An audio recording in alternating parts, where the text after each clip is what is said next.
Bigger, better, bolder. The cold, hard truth is taking talk to the next level. Right here on Bobo 89.1 FM, Cayman's Community Radio. We are still spilling the tea. And committed to being part of the change that Cayman so desperately needs.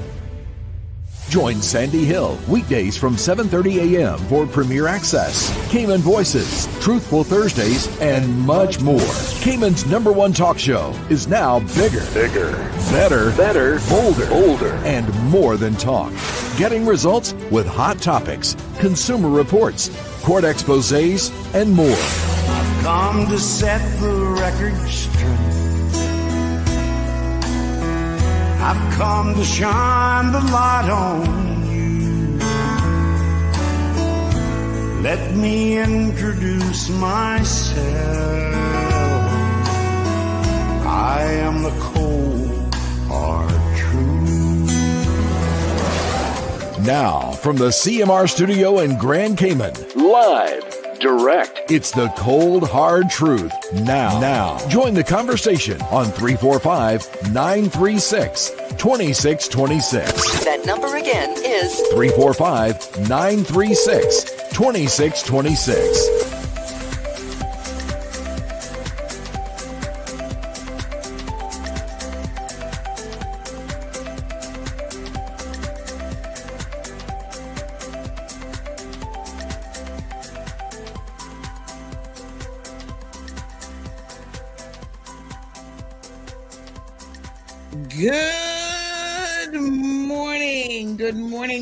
Good morning. How's that weather looking today? I think we might have more rain in the forecast. OMG. Oh, well, we needed it, honey child. We really, really needed it. The fruit trees are so thankful. The grass is thankful. Oh, my goodness. It's so hard to keep good looking grass these days because there's just not enough water. The grass is looking all brown and desperate. Everybody's good. So nice to see some beautiful faces. I am going to send out the links. Just give me one quick second. I smell mackerel in my house. It smells like mackerel. Some kind of salted fish. Very, very distinct in how it smells, right? So don't forget, 8 o'clock this morning, we have the police commissioner joining us. And this is his first time, actually, as far as I can recall. I don't remember him ever coming on the program before. So yes, this is a bit of a check that off on your list kind of day. And we will welcome him with a nice warm welcome. Good to have him here. And so good to see all of you. Last night I was up into the wee hours of the night. I actually went to bed earlier last night. I was in my bedroom by 10:30. So that's pretty good. Got out of the office, but I was playing around with a lot of my AI tools, and I want to show you guys what I've done, because I'm figuring out the best possible way to use that to do the news. Now, it's not as straightforward as you guys might think. There are layers to it in terms of what I have to do. And I'm looking at the time and the complexity of what is required before I make a final decision. But can I show you guys a little snippet of what I have so far?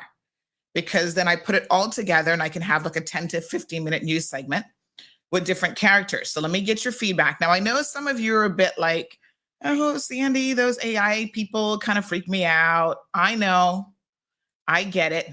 But you know what? There's going to be a point in time where you're going to get past that.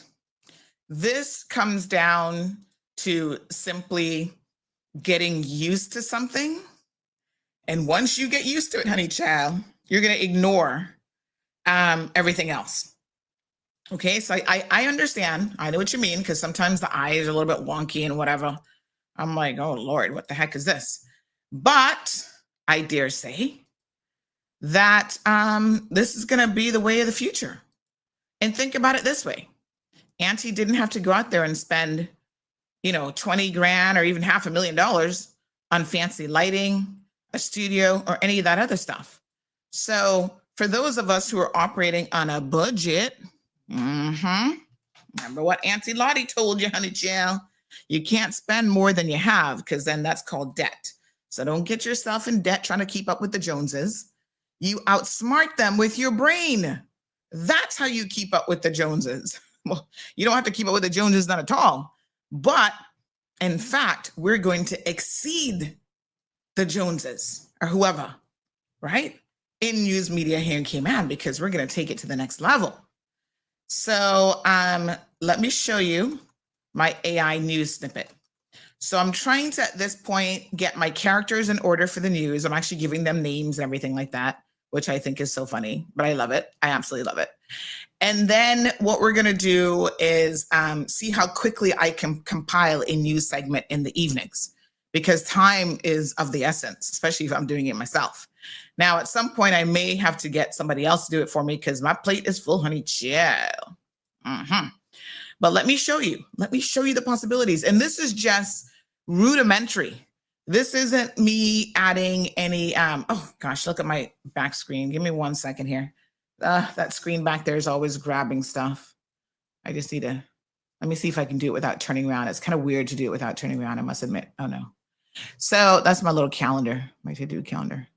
Got meetings and stuff today. All right, hold on 1 second. I can't do it without looking back. It's so weird. I'm looking at a different screen and I can't.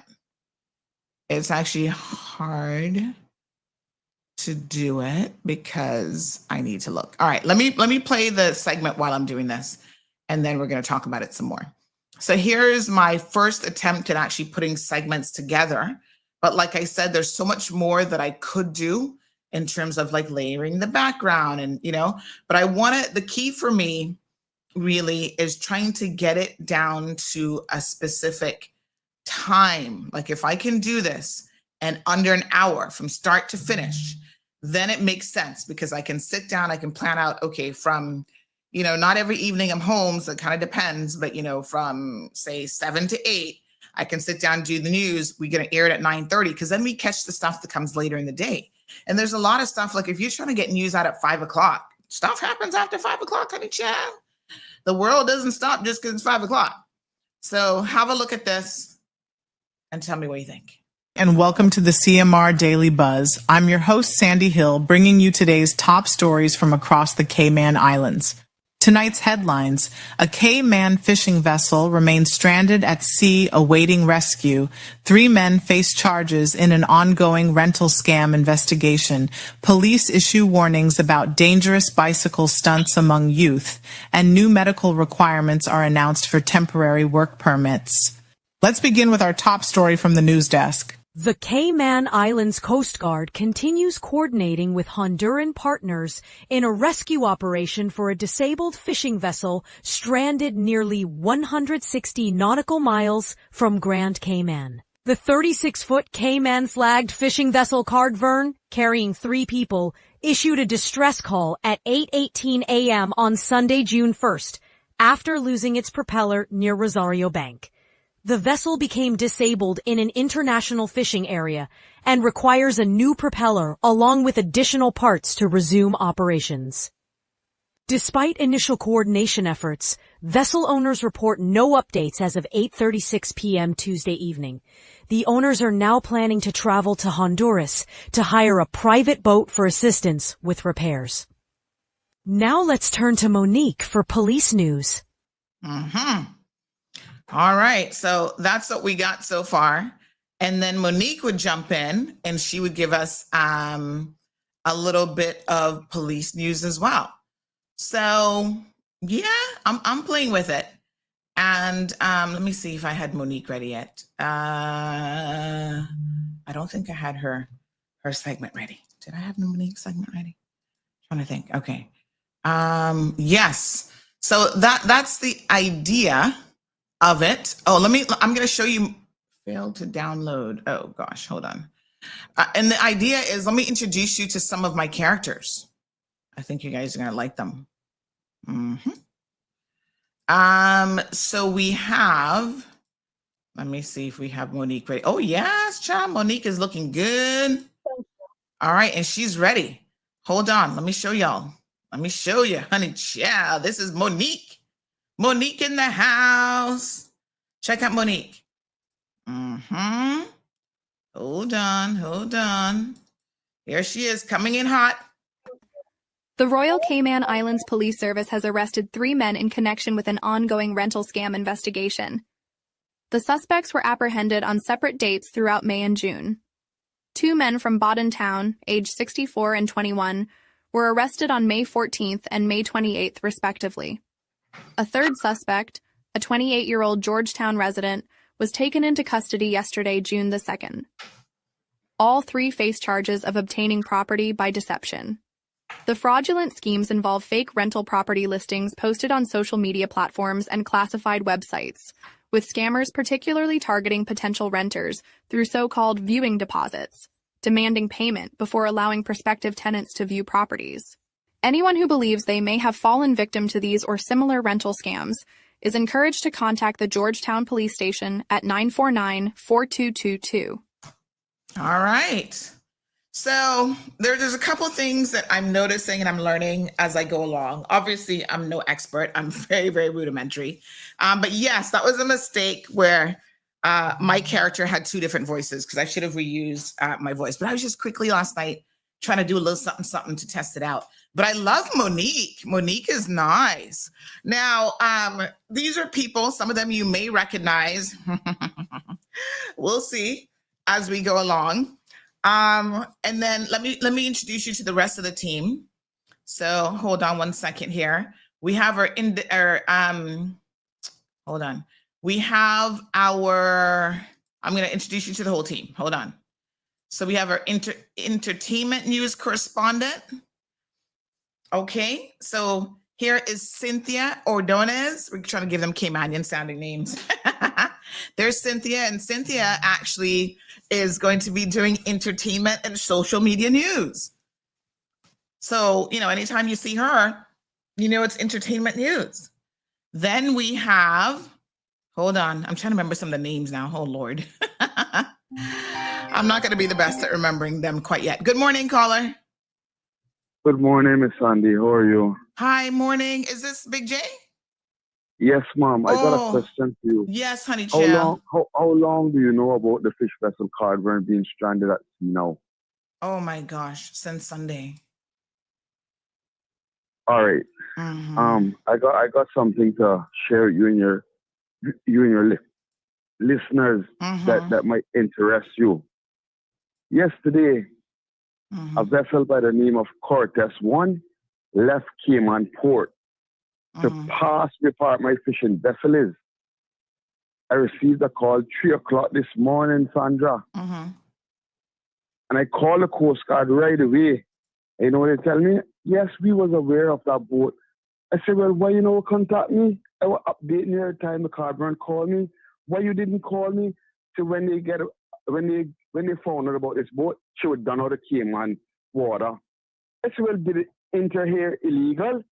He don't know. I said, well, sir, all of this distress signal that on a send out, why haven't it reached to the Cortez 1?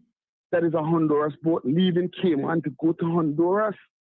Ms. Sandra, they need to answer to the Cayman Island government that is spending hard-earned money. Why wasn't the Cortez 1 in contact with the Cayman Coast Guard to try and help the fish vessel Cardburn that is a Caymanian fishing boat, ma'am? I don't know if you want to call it whatless or careless, or I don't know who owns this? Who owns this other fishing vessel? It's not a fishing vessel; it's a cargo vessel owned by Mr. Jerry Hines from Roatan. Owns it. Okay. So the vessel was here all day yesterday, Sandy. All day yesterday. And I mean, let's be honest. I mean, we have so many connections to Honduras. I'm surprised Mr. Hines didn't reach out and said, Ms. Sandra, Mr. Jerry Hines is the owner of the boat. That's not his job to reach out. He's not on the boat. No, but I'm saying, I'm saying he would have to authorize it because the Coast Guard can't just tell him to do this. I mean, he would have to okay his vessel, right? I have friends in Roatan. If he had known, they would have went to Mr. Jerry Hines and get the authorization to bring the propeller to Cardburn. But we did not know. Let's be honest now, Big J, right? Mm-hmm. How is it possible that Mr. Jerry Hines himself don't know? I mean, I spoke to Dana Brown the other day in Honduras and Roatan area, where she's from the Bay Islands. Everybody in Honduras should know now that your boat is stranded there. So I'm not so sure. I'm not so sure that he didn't know either. You're saying she would have helped, but I know for sure that Cayman Coast Guard didn't know of the vessel being in Cayman yesterday, which should be to serve and protect. Wow. And I have all of the voice notes from Cayman Coast Guard telling me about this emergency signal that they sent out to all boats. So how it didn't reach to the Cortez one? Where they sent it through? Email? I don't know. I mean, I don't know either, but seems like there's a lot of miscommunication here. Sandy, is a lot of miscommunication, and I am double upset from 3 o'clock this morning when my phone rang. And I understand that a boat was in Cayman, and I called the Coast Guard. Mm-hmm. The man said to me, yeah, he was aware of that boat, but when they got the news, the boat was done out of reach of VHF, and he could not reach them again. And I almost cried when I heard that. Oh my gosh. Knowing that my mama got a propeller sitting down in her sitting room and everything in a bag, waiting for help for her boat. And a boat came right into our lap, and we made it get away. We made it get away. Can somebody explain to me what is really going on in our country? I don't know. Sandy, we got a boat called the Guardian. That boat could have left out of Cayman in 10-foot seas if they wanted to. But because it's not involved in no drug movements or nothing, they never left. They won't leave. They're still crying about whether and out of their jurisdiction. But yet they're calling off my phone every hour about if I heard from the boat. I got a message where I can send you telling them that this is my last update to you now. I'm not updating no more. Let me ask you, Big J, let me ask you a question, because someone says Cayman Airways is going to Honduras today.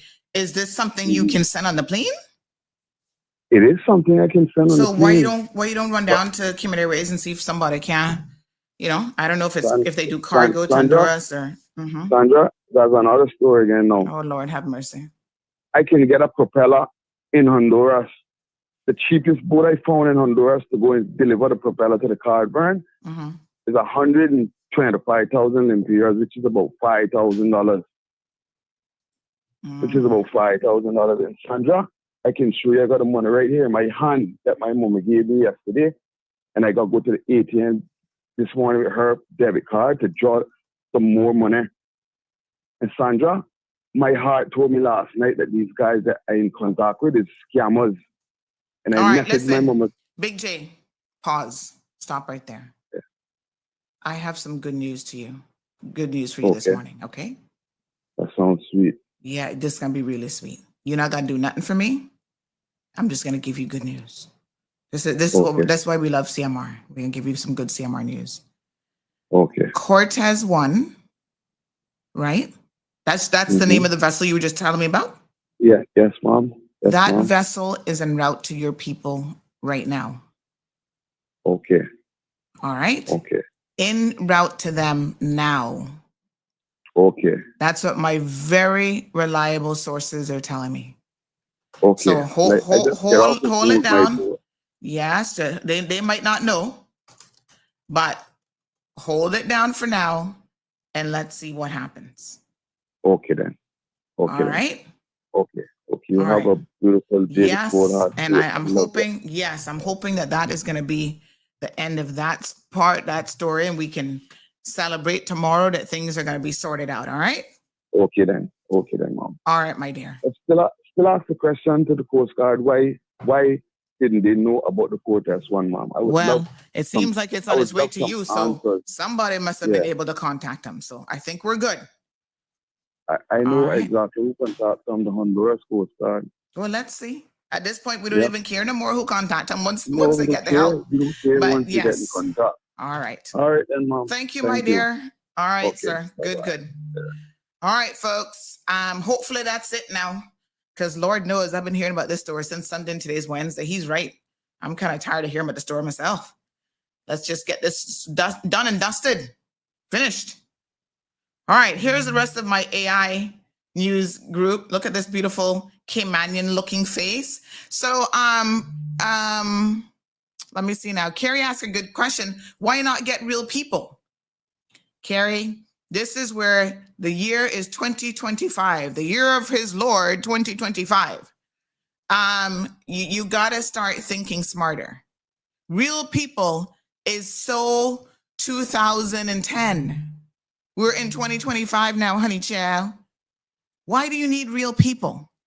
Every newscaster, you're going to have to pay God knows how many thousands of dollars to sit there and read the news.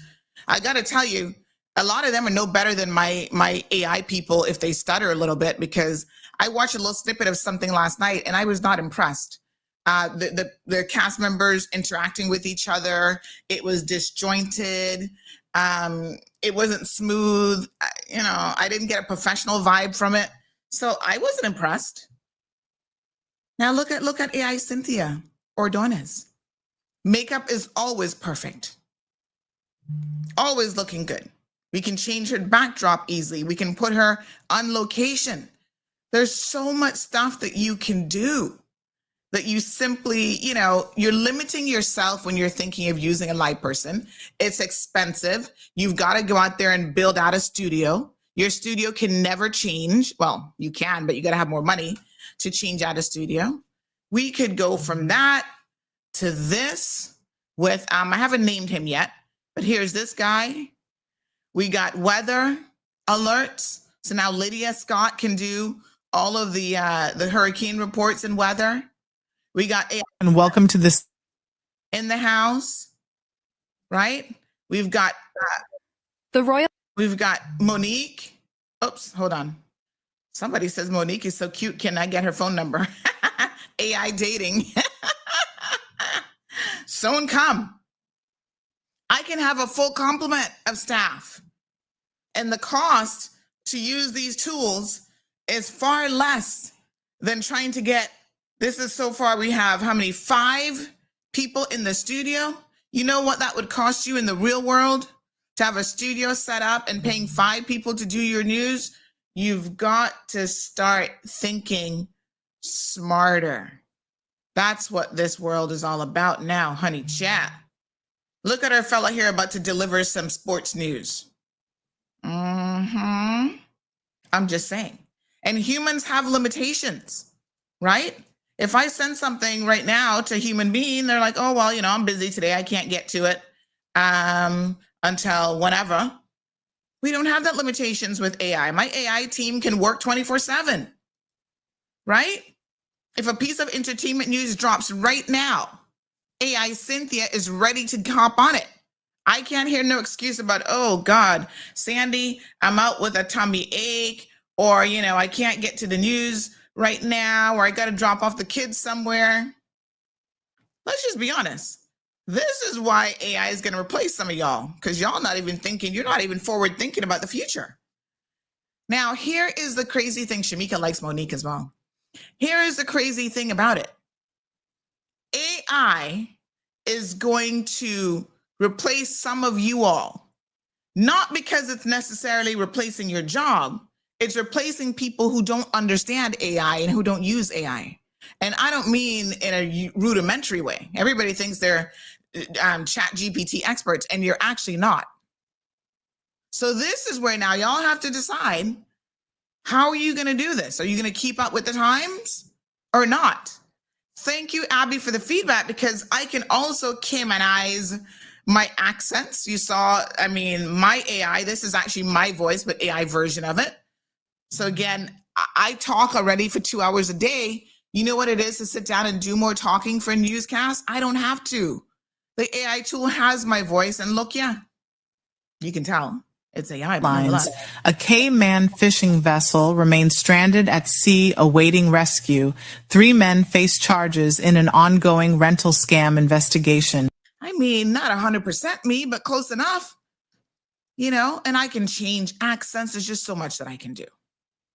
So let's see how it goes. I bet you if I did this for 6 months straight, you all will get used to the head bobbing, because that doesn't really matter. What's going to matter to you is the content of the news and how it's being delivered to you in a timely manner. That's like last night when I was watching live news, there was something about one of the newscasters that was bothering me too, that isn't asymmetrical. It's actually something with her mouth. Something's not asymmetrical. That bothered me. But, you know, if I watch it long enough, I'll get past it. I'll get over it. It's not really that big of a deal.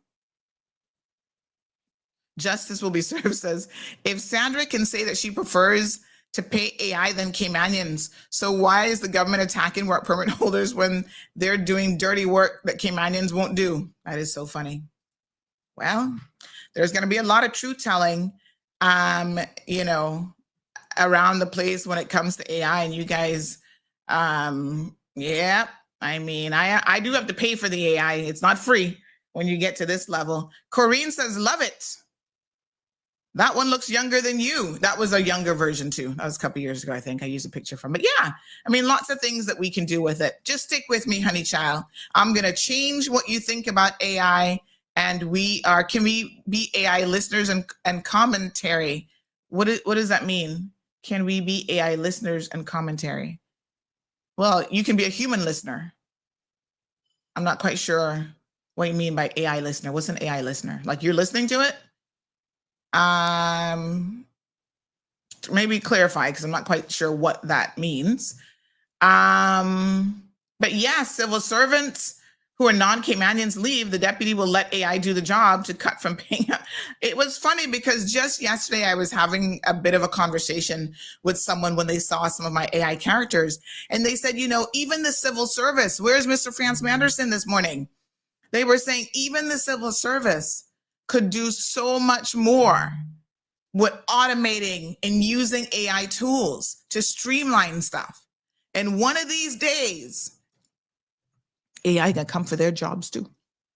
So y'all civil servants, better wake up.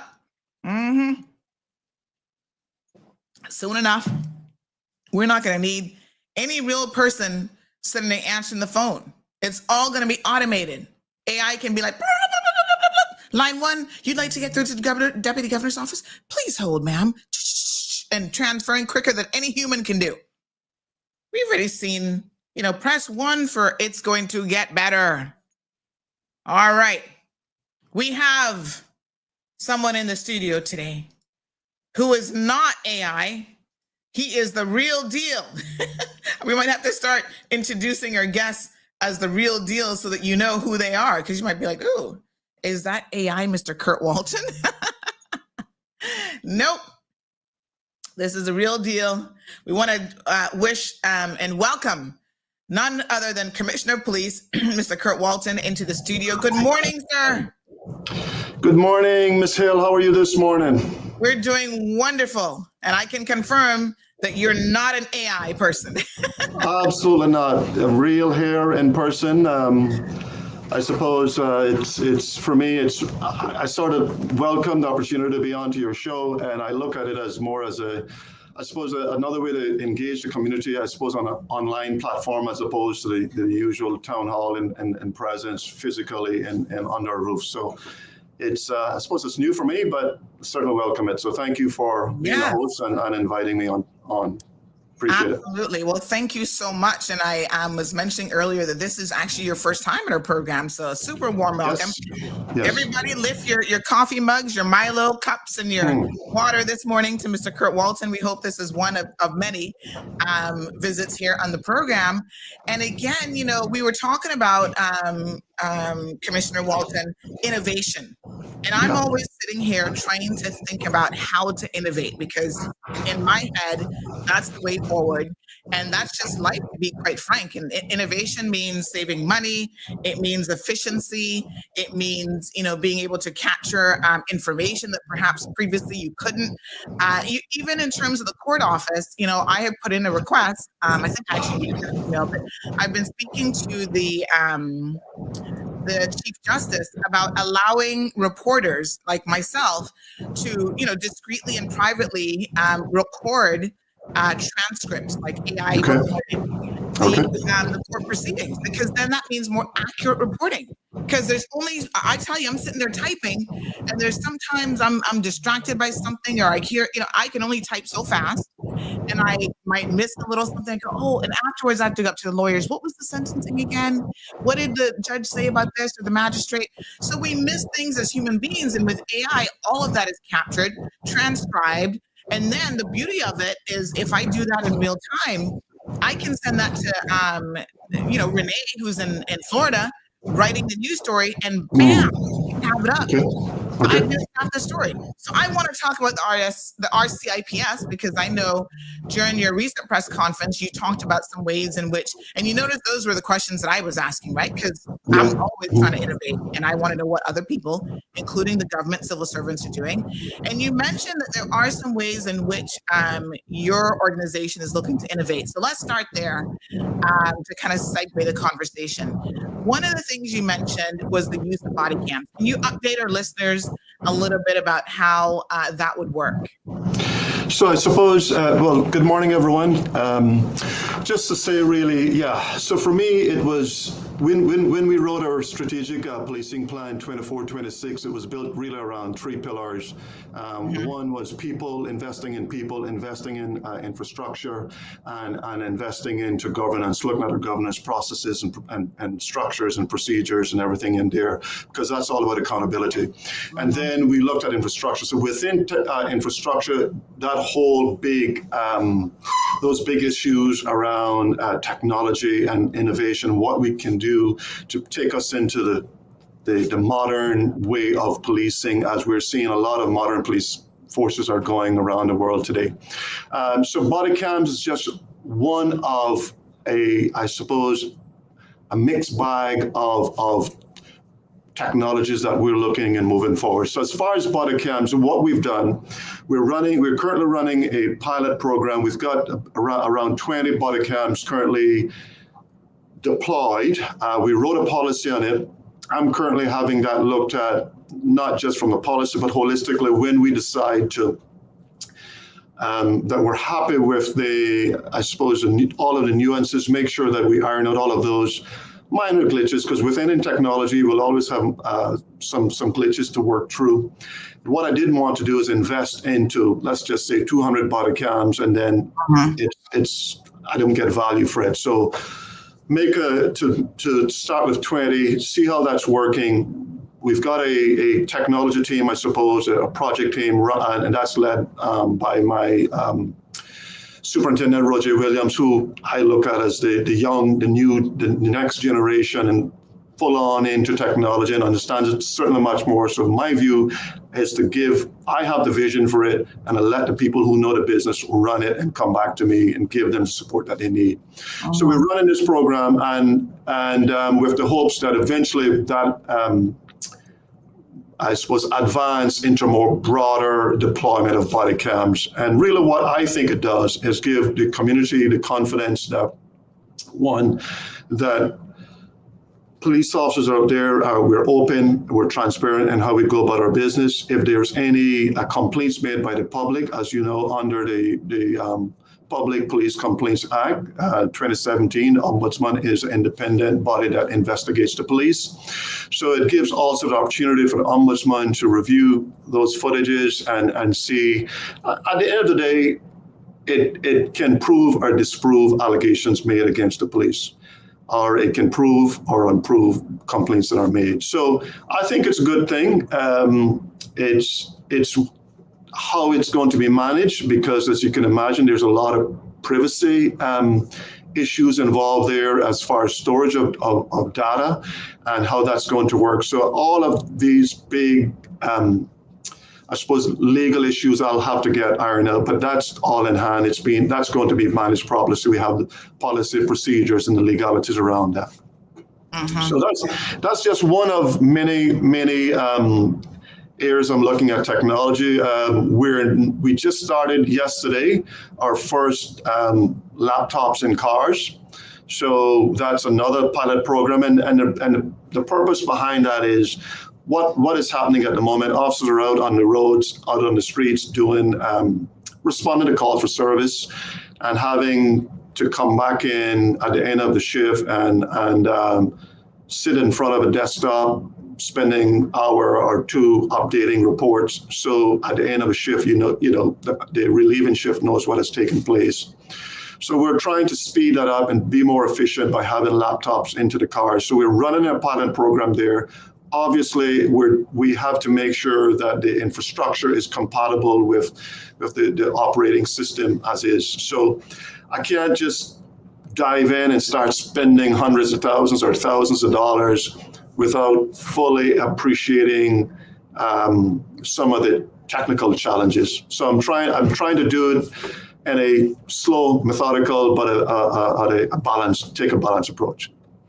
All right. So let me just pause you 1 second there. I noticed that some of our audience members have indicated that there's some sort of a feedback and noise disturbance. I just wanted to clarify if you guys heard it when Commissioner Walton was speaking, or is that more on my end? Because I do think, although I'm not hearing it, I do hear some construction workers outside doing some work. So hopefully it's not too bad. Yeah, we posted, folks. So that's so incredibly interesting, Commissioner Walton. Just today, you're deploying some laptops. Tell us a little bit about how the laptops would be used. Like So really, it's just we have everything that we do as far as our updating our reports. Nothing is manual. Everything is electronically done. So we have a system we call our RMS, a records management system, and the purpose of that is that's where we get all of our data. So every single contact with a member of the public, if you make a report, it's entered in there, and obviously subject to Data Protection Act and the like. So it's purely for police purposes, but it is really to capture everything that we do as a police service. So really what the laptops will do is the officer can pretty much, once they've completed with an incident, they can sit in their car, pull off somewhere, obviously not driving, they'll pull off someplace and can just update, and that goes straight into our records management system from the car. And that's really what we want to do. And that's just one of many, I suppose, innovations that we're looking at. So in addition, obviously, we spoke about looking at the electronic traffic tickets.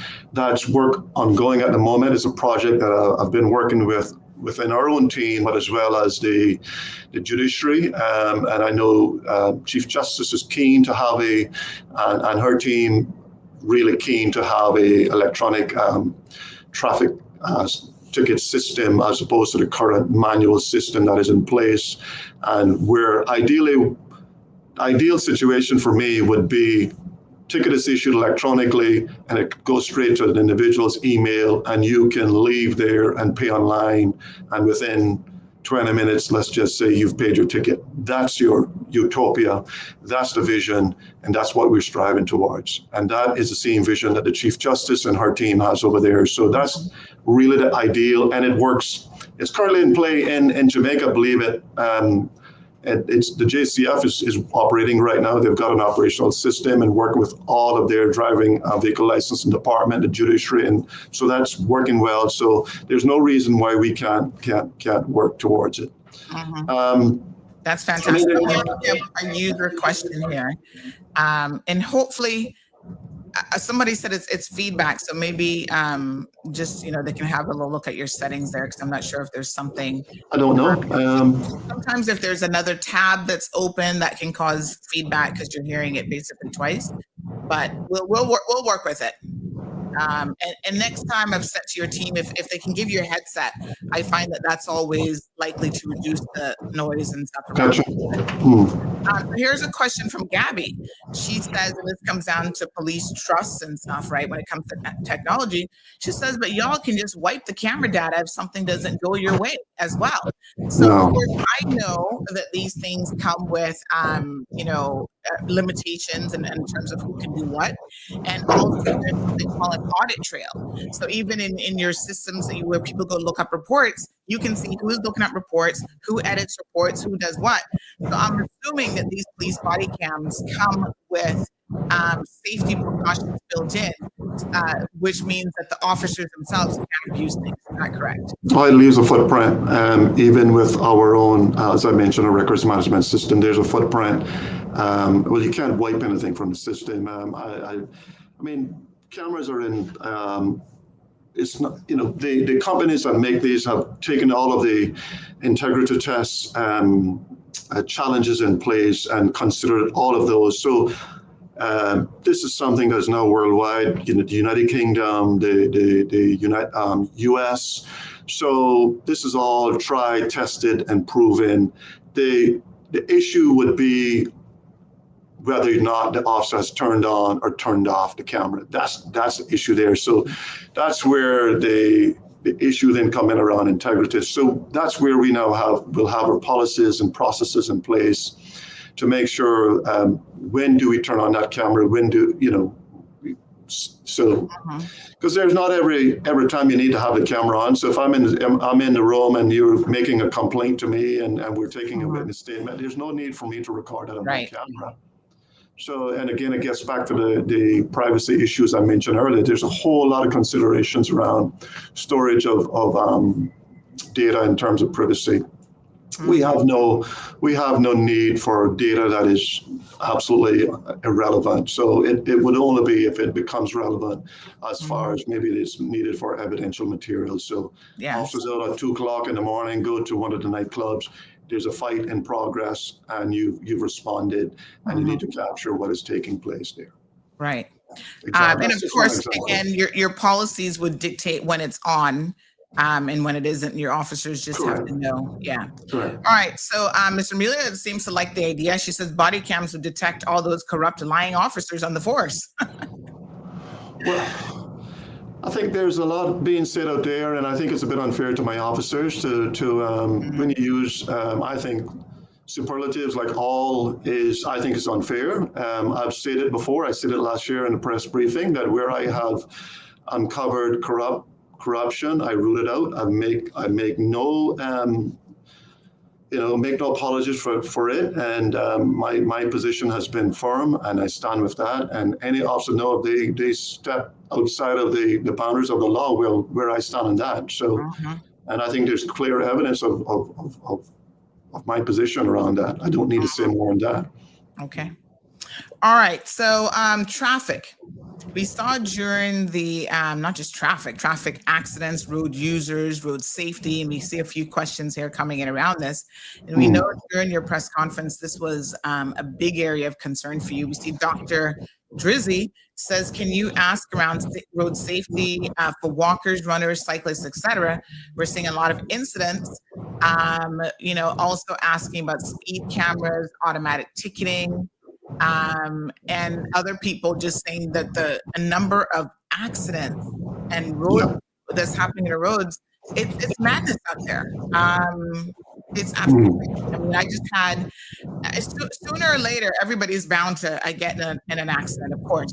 But just a couple of days ago, a guy who does quite a bit of work for me, Mr. Nathan, he got his first accident in like almost 30 years. And he said, Sandy, I've never been in an accident before. And in this case, he was trying to merge over there on the road, where the cones are as you're coming up by the Creighton building.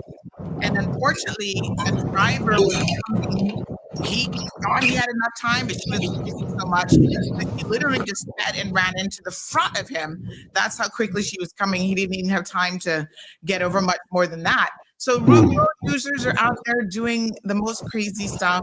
They're not paying attention. They're on phones. They are just doing craziness. How do you think? Like, what are the biggest issues, and how do you think we can get this under control? So, I suppose I take a position. So, if I try not to speak personally. So before I get to my professional response, I'll just speak personal. So, when I'm out there in my own time and my own vehicle driving, I take a very defensive stance. I have to drive for others because, simply put, I don't trust the motorists. So I take a position where, and I think if you take a position where, if you take a defensive driving stance where you know that, you know what, I don't know if the person coming to that giveaway is actually going to know that I've got a right of way here, so they should stop, kind of slow down and see what's going on before you continue on. So that's my personal view. When I'm out there driving in my own vehicle, I said, you know what, I got to take a personal stance. And I think if that resonates through the whole community and everybody take a defensive stance in terms of your own driving, it could be maybe a bit of reduction there. And the reason why I say that is because while what we're seeing, so this, the professional aspect of it, what we're seeing is more of our road traffic collisions are actually caused from either careless or inconsiderate driving. And the reason why I say that, of the 3,000 plus road traffic collisions we had last year, 9% of those would have resulted in, which is about 300, I think it was about 324, just over 320 of those road traffic collisions, those accidents would have been and would have involved some level of injury, not necessarily serious injury, but obviously we had the 11 that resulted in 14 road deaths, and then the others with some level of injury, either life-changing or minor injuries. But so it just tells you right away that 91% of our road traffic collisions are either inconsiderate driving, meaning people are not following the rules of the road. So simply, I think your example you've given there, you're coming to a giveaway, people driving through a giveaway as if it means you've got a complete right of way. No, it doesn't mean you've got a complete right of way. You need to take caution before you enter that main thoroughfare. And if there's a vehicle who has a right of way, you need to stop. Where you have a stop sign, come to a complete halt, not slow down and take your time and drive slow, see if there's a car come in here and then continue onto the main thoroughfare. No, a stop sign means exactly that. Stop, come to a complete halt. And it's other issues like merging, as you mentioned. So whether you're looking to, I suppose now that we've got your 2 lanes and 3 lanes in certain areas, the lane change, the lane discipline is just horrible. So indicating that whether you're changing lane and making sure that you're getting into the right lane that's going to take you into the direction you want to go. So whether it's a roundabout or whether if you're on that stretch that goes to, as an example, the Tomlinson roundabout, passing Barcam, and you look at it going to east-west arterial, what 2 lanes take you then into the east-west arterial rather than being on the extreme right, so to speak, that would take you over to Shamrock and then suddenly you switch over. So it's little basic driving, I suppose, applying the rules of the road. I think if we apply that and take a defensive stand and don't pretty much trust motorists around you should be okay. Well, but we would see a change in driving culture. My view is that there is, I said it in the press briefing, I think it's abject. I think it's absolutely horrific. And I do think that there are changes that need to be made. So the technology aspect of it around speed cameras, I think would change, certainly force the culture of driving in the Cayman Islands. I sit in the National Road Safety Committee. So that is, I know, a project already ongoing, as well as looking at potentially demerit points. And I'll just scratch the surface on that because I don't know what that's going to look like at the moment, but that is another avenue to explore. Persons who have had a certain amount of tickets and your demerit and what that means for you eventually for, I suppose, loss of your driver's license. Other options there, professionally. So I think certainly where it comes to road deaths, 14 people lost their lives on the roads last year. And majority of those were from, drink driving was involved. I think we need to look at legislation. I say this in the press briefing, and my view is, and I'll stand steadfast on this, is that we should have mandatory minimum sentence, no different than the Firearms Act. Mandatory minimum sentence. If you kill someone on our roads, leave them to die on the side of the road, you were drunk, scared to be arrested for drunk driving, leave that person to die, and we apprehend you later and prove that you were the individual, I think you should be looking no less than 5 years imprisonment. No discretion. Yeah. Now, that is something that obviously I mentioned previously, I would intend to put to the to legislators, to Parliament, or certainly bring that forward. So that's a project I'm going to take on, but not for everyone. I appreciate that because there are cases where that's may not, maybe there's always exceptions. So, but certainly where drink driving, leaving the scene, and reckless or dangerous driving, that could be at a speed and manner and the like. It may be a bit different for causing death by careless driving, if it's just careless driving, because there may be some other intervening factors there. But all of those nuances would have to be worked out. But I do think there needs to be a mandatory minimum. We'll just have to, for certain offenses where you cause death. Leaving someone on the side of the road to die just because you're worried that it will be uncovered that you've got alcohol in your system is really, really inhumane. All right, we do have a caller. Yes, sir. We do have a call in the line. Good morning, caller. Welcome to the program. And by the way, we've got about 450 people listening online. So thank you guys so much, as well as radio. Caller, Good morning. Question or comment? Good morning, Sandra. Good morning, and good dear. morning, Mr. Walton. Good morning. I am a resident citizen, whatever you want to call me, of Cayman. I'm a Caymanian, okay? I have been trying, you know who I am now, Sandra. I have been trying since I called in and complained, and I'm going to complain to the commissioner today. I'm going to ask you to keep it brief today, okay? Yeah, I will. Right.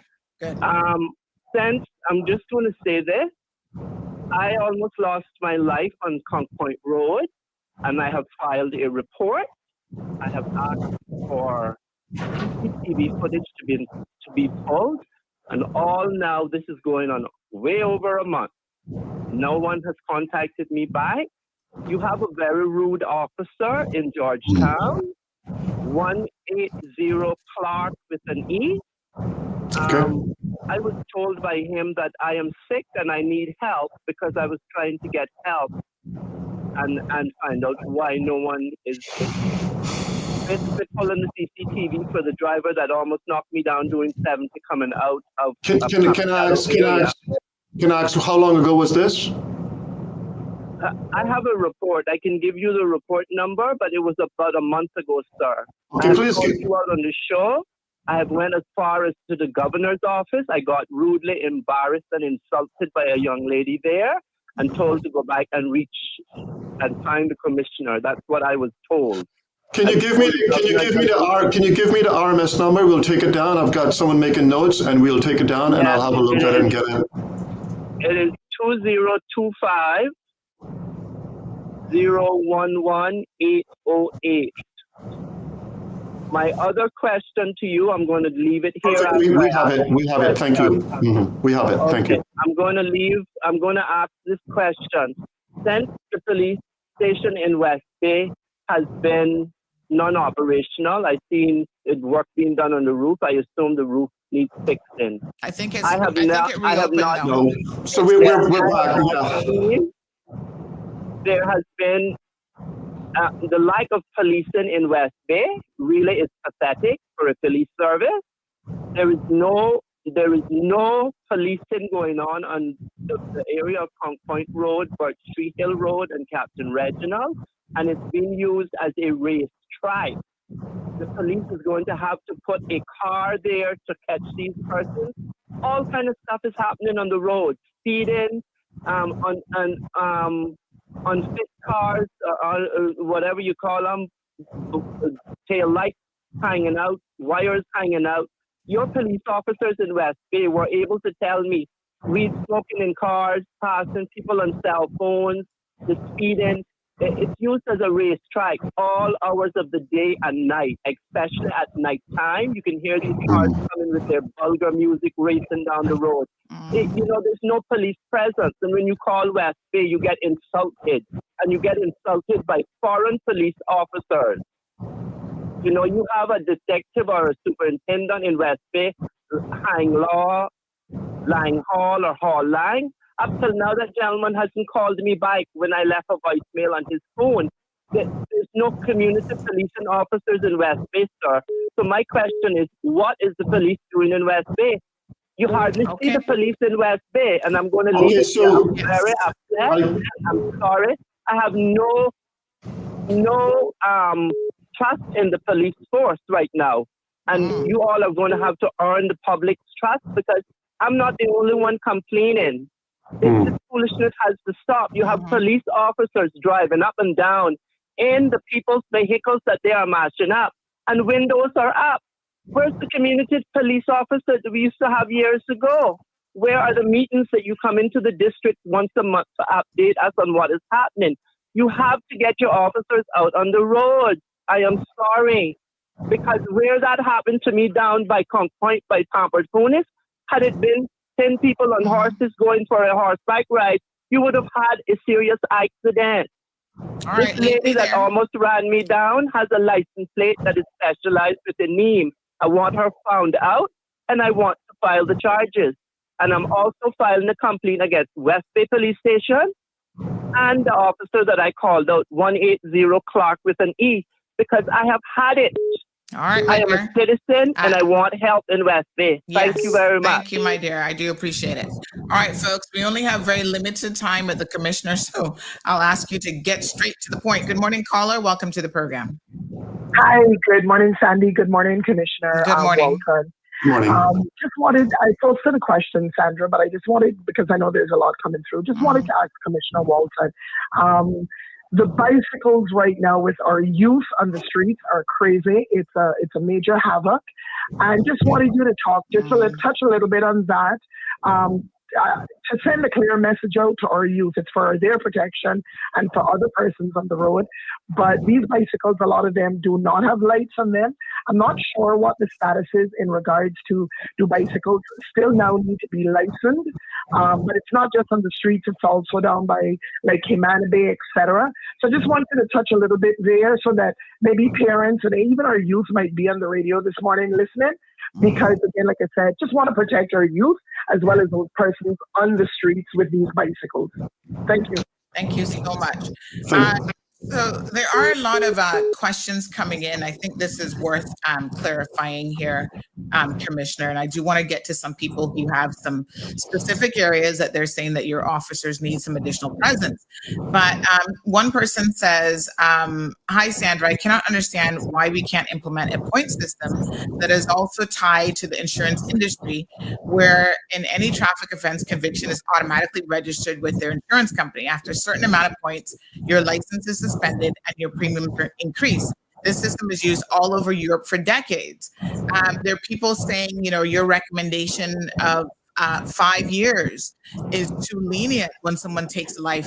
But let us be very clear. Right now, we see a man who's looking at an 18-month sentence for taking a life. So all the commissioner is saying, just to clarify, you guys are understanding it well enough, he's saying that right now you're getting nowhere near 5 years. In his opinion, there should be at least a 5-year minimum. He didn't say that was the maximum. There should be at least a 5-year minimum sentence when you take a life on our roadways, especially where it's a DUI or careless or reckless driving. And of course, as he said, the judges will always have some degree of discretion because there are special circumstances perhaps that might have occurred. But right now, if you get 18 months, that's considered a lot. There are people who are literally getting a year for taking somebody's life on our roadways. But what this comes down to, this is an expert suggestion, whether it's 5 years, 10 years, or 20 years, that is a matter for your legislators. That's not a matter for the police commissioner. He's not the one who makes the laws. So I want you guys to remember when you're saying, well, that's not enough. Why is the police commissioner saying that? You need to go and ask your legislators, aka the people you just elected to public office, what do they intend to do about it? Because they can implement all of these different things. It's called amend the laws, introduce new laws, make the necessary adjustments, and then the police are there enforcing the laws. So I suppose if it's okay, Ms. Hill, I could intervene there. So just quickly there on that, because I did see the commentary. So all I'm suggesting there is that that's a mandatory minimum, meaning that there's no way to go below that. It doesn't necessarily mean that that's what someone would get. It means it's a mandatory minimum. So if you look at the current legislation, it actually, the penalty is quite high, but the issue is this word liable to 14 years imprisonment. The issue then comes in, well, what is case law? What's the authority in terms of when you have please, I don't really want to get into the judiciary in terms of practice sentencing guidelines. That's not really my remit, but there are rules that judges have to follow there when you're looking at case law and case authorities in terms of sentencing and look at the guidelines. The law says liable. I'm saying my view is remove liable and put mandatory minimum. And that minimum would be 5 years. I'm not saying it's 5 years, it could be 10 years. My view would be we need a mandatory minimum. That could be 5 years, it could be 8 years, maybe it's 10 years. And I'm saying replicate what we have in the Farms Act, whereas at the moment we just had a revision of the Farms Act, or certainly last year, where it's the mandatory minimum of 10 years, but you have up to 15 years.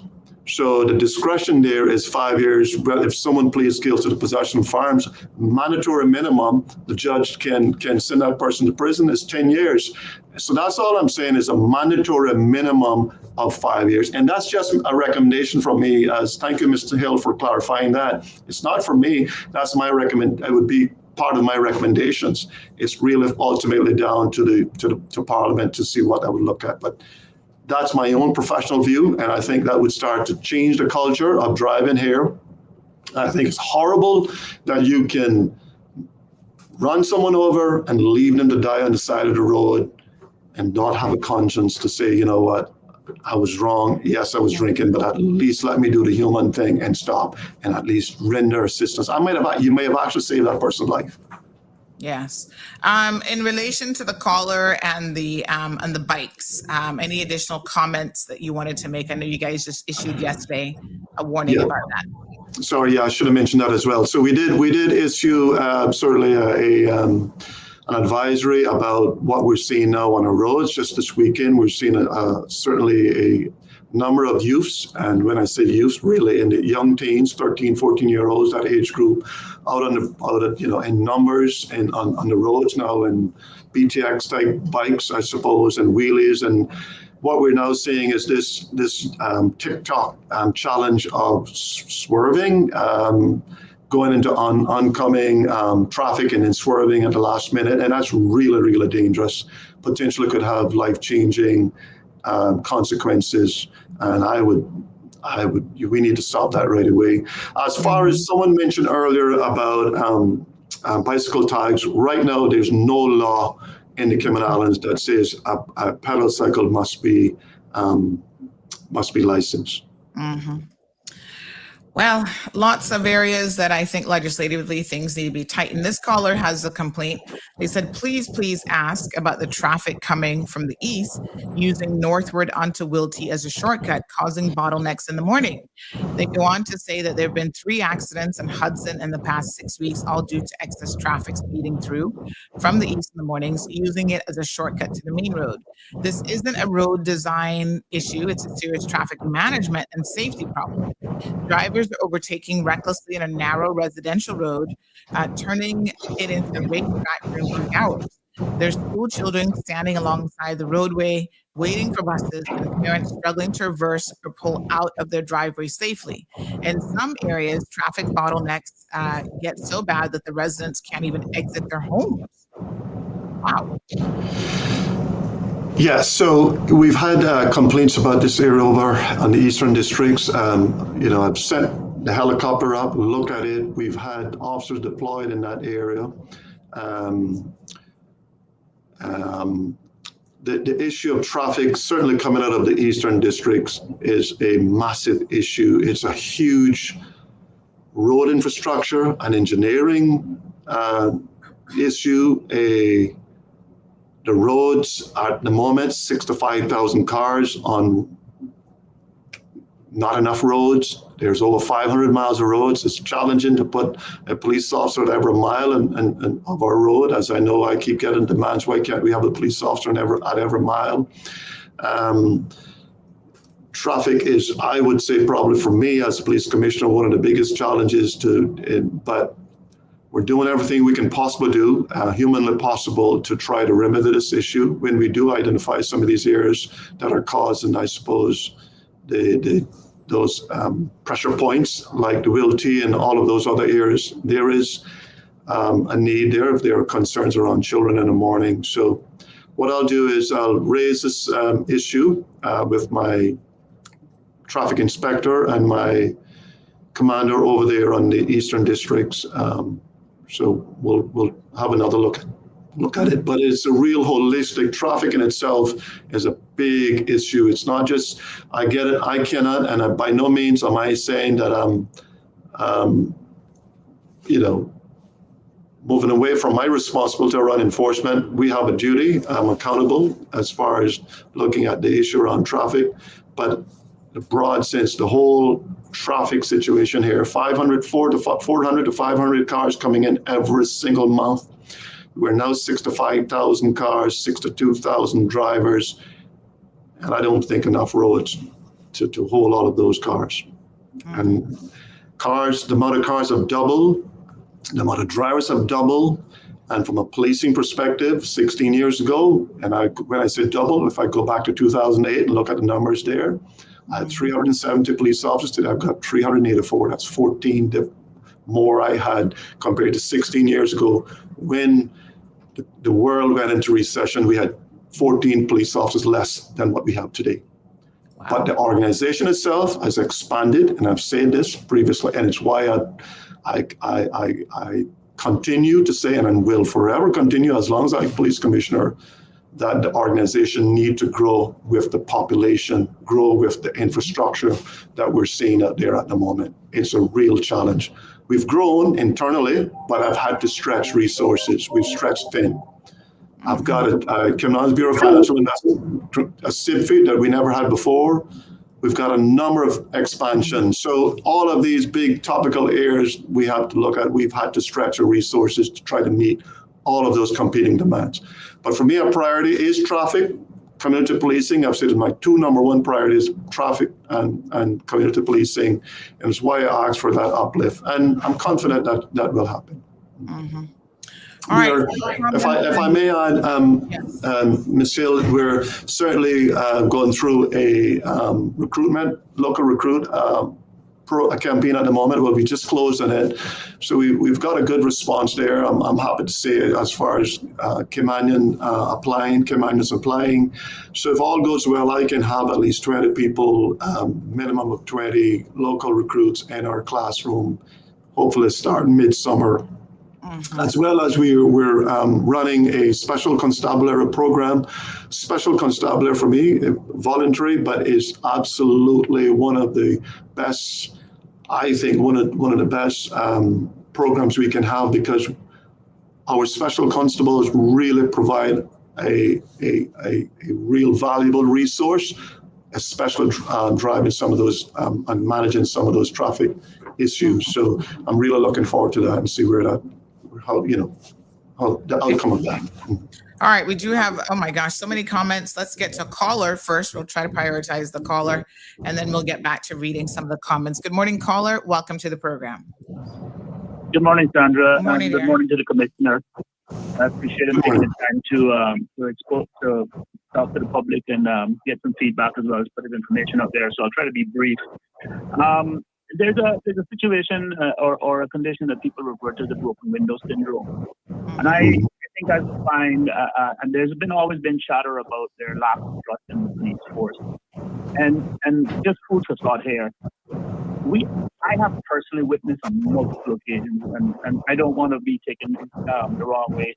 I don't want to be caught thinking that personally kind of black, because we're all guilty of some infractions here and there, and human nature is sometimes we make our mistakes and what have you.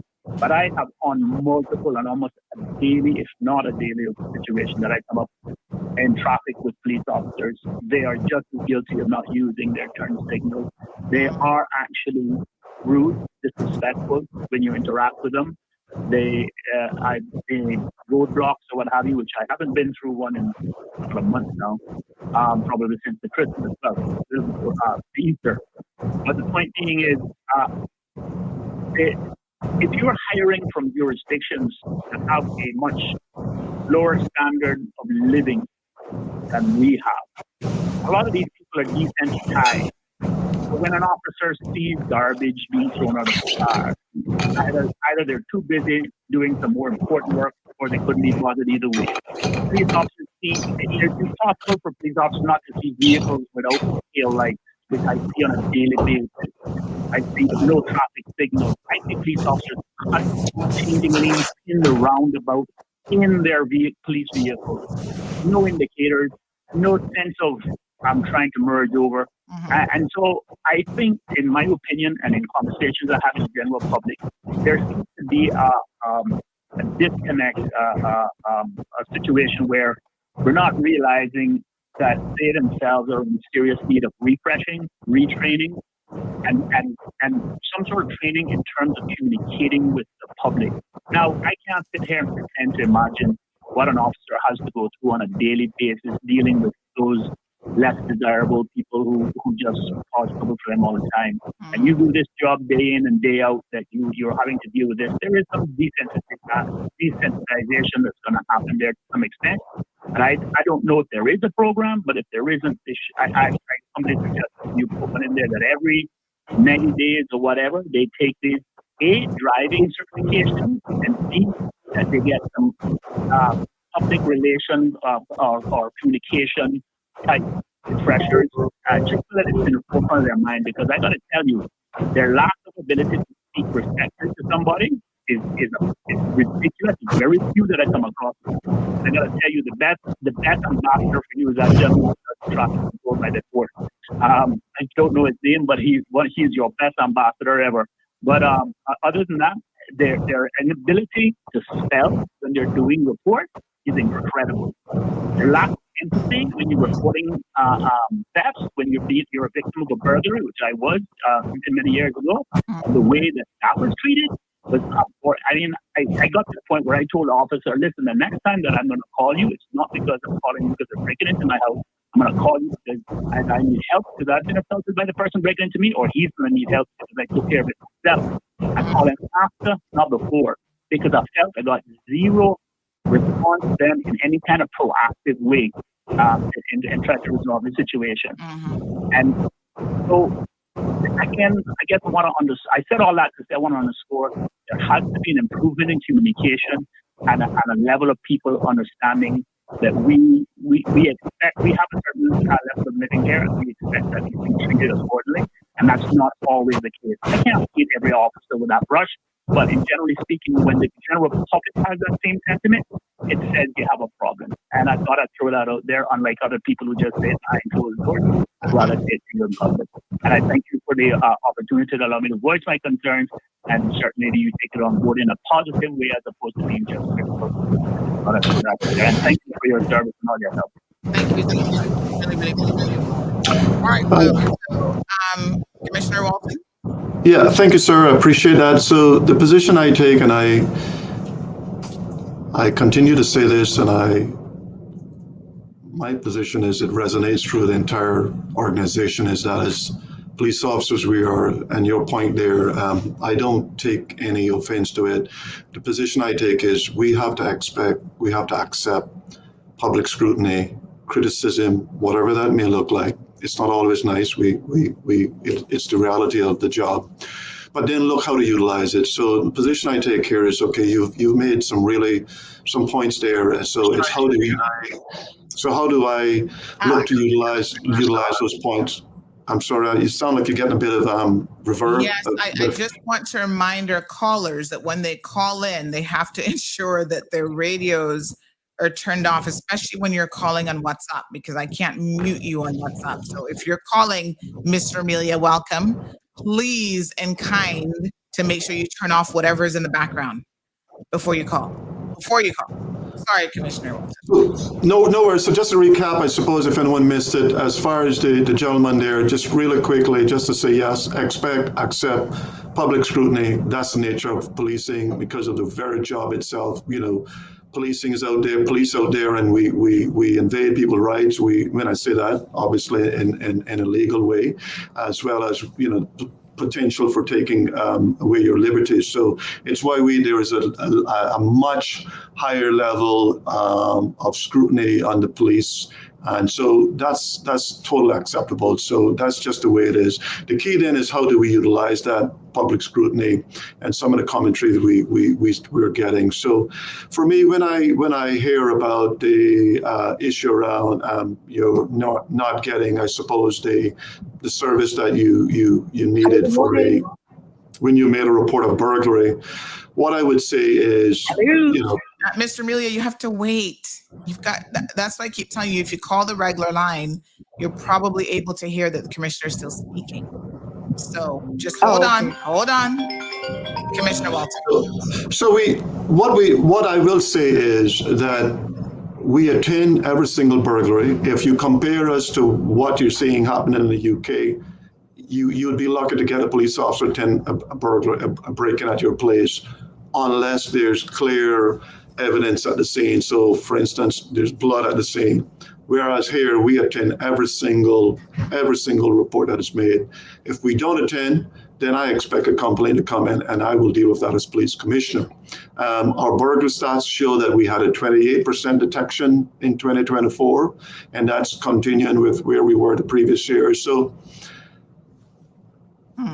I think it's, in my view, the scrutiny helps us, because then where I look at is, okay, what have we not done? In other words, the attitude, I'm keen to get rid of bad attitude. I don't like bad attitude in the police service. We talk about our policing style, and the policing style for me is caring, that we collaborate and we're held accountable. And that caring is basically what you're saying, a listening ear, paying attention to what you have to say, care about actually what you're saying to someone or what you're saying to us, and actually giving you the member of the public the attention that you truly deserve. And when we leave you with a level of confidence that actually that police officer care about my case, and at least if he or she never solved it, I know that they've left me in a better place. Now I'm confident that they at least care about my or give attention to my concerns, and will try at least best to solve.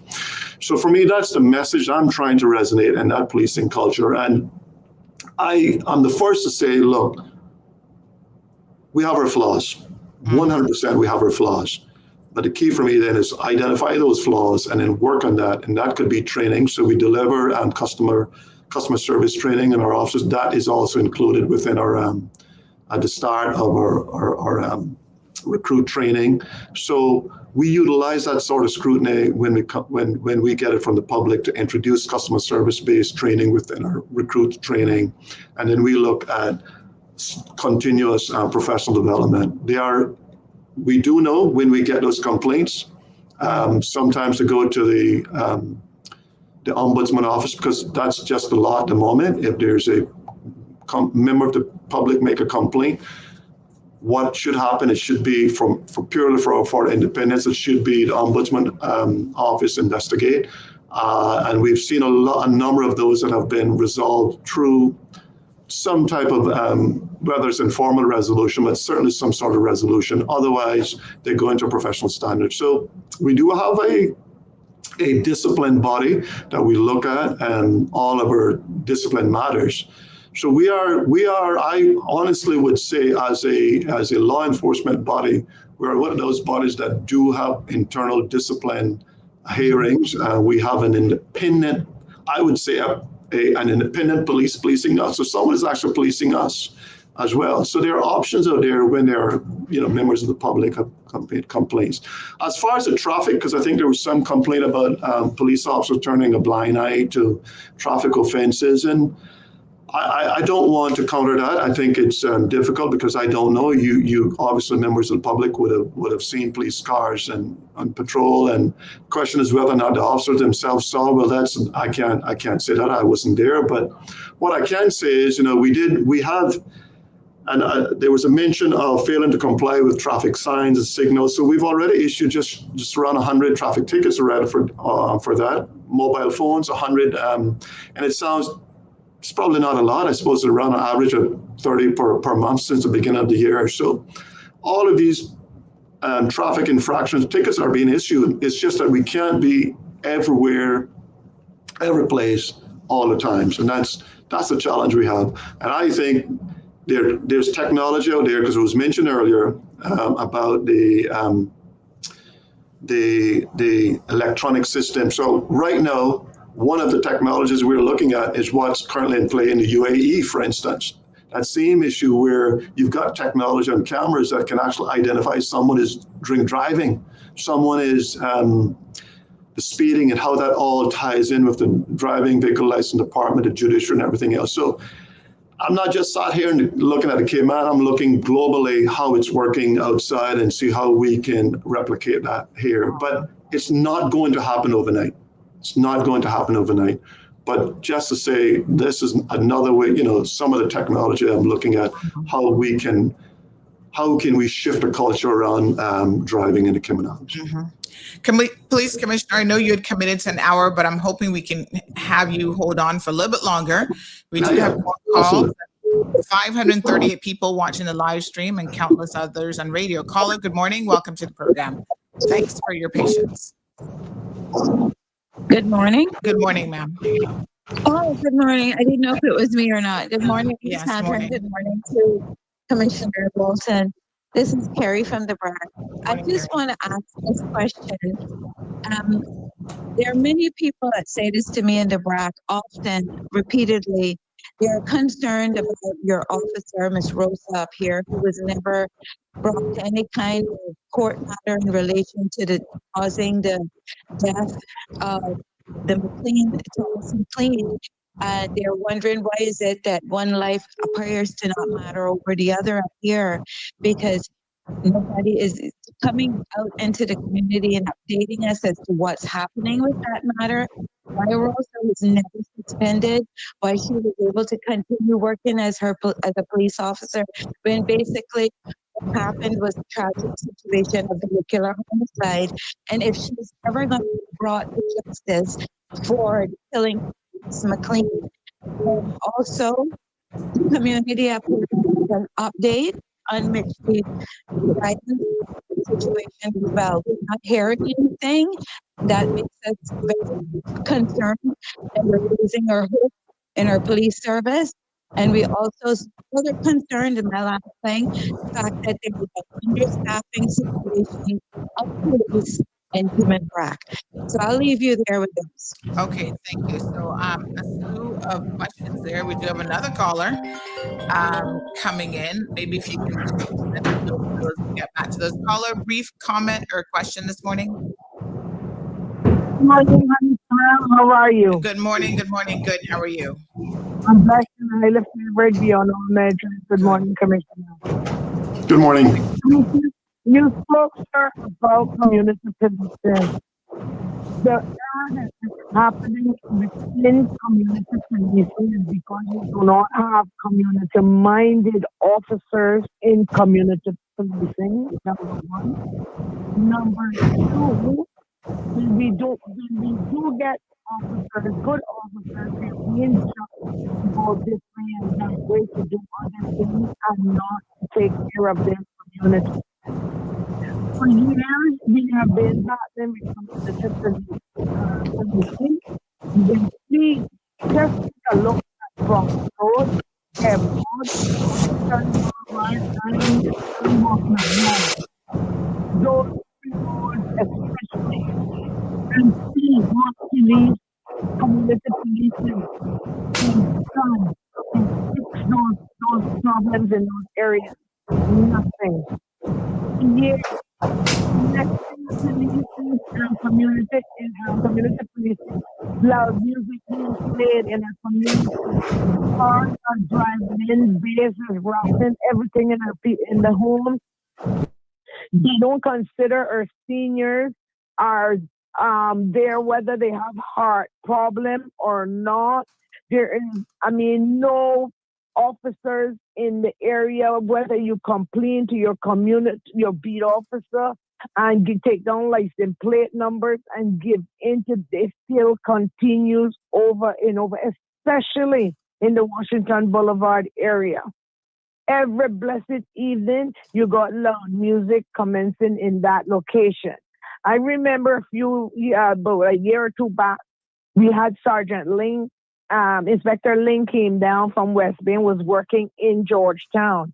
He came up with a strategy that you warn them once, you warn them twice, the third time you're eligible to seize equipment and drag them off the court. The problem is, sir, we have no enforcement. There's no enforcement in enforcing our laws with your officer. All right. So if let me just sorry, Commissioner, I just muted you because I was getting so many complaints that while Mr. Amelia was talking, we really the line got even worse. And I now know that it's definitely you, unfortunately, because since muting you, everything is clear. So we're going to have to work with it because it's not something we can fix really on the fly for him. But just next time, just let your team know to try to give you a headset. And I don't know what else is happening in the office environment that could potentially be causing that noise. But I think just a headset would cushion any additional, air conditioning or whatever else might be going on. But as soon as we muted him, I think everything is now crystal clear. So, these things happen. Ms. Amelia, I think we got the point, and it's something that obviously you have said numerous times to the commissioner. So if we'll allow him now to comment, that would be great. Thank you so much. All right. Okay, on mute.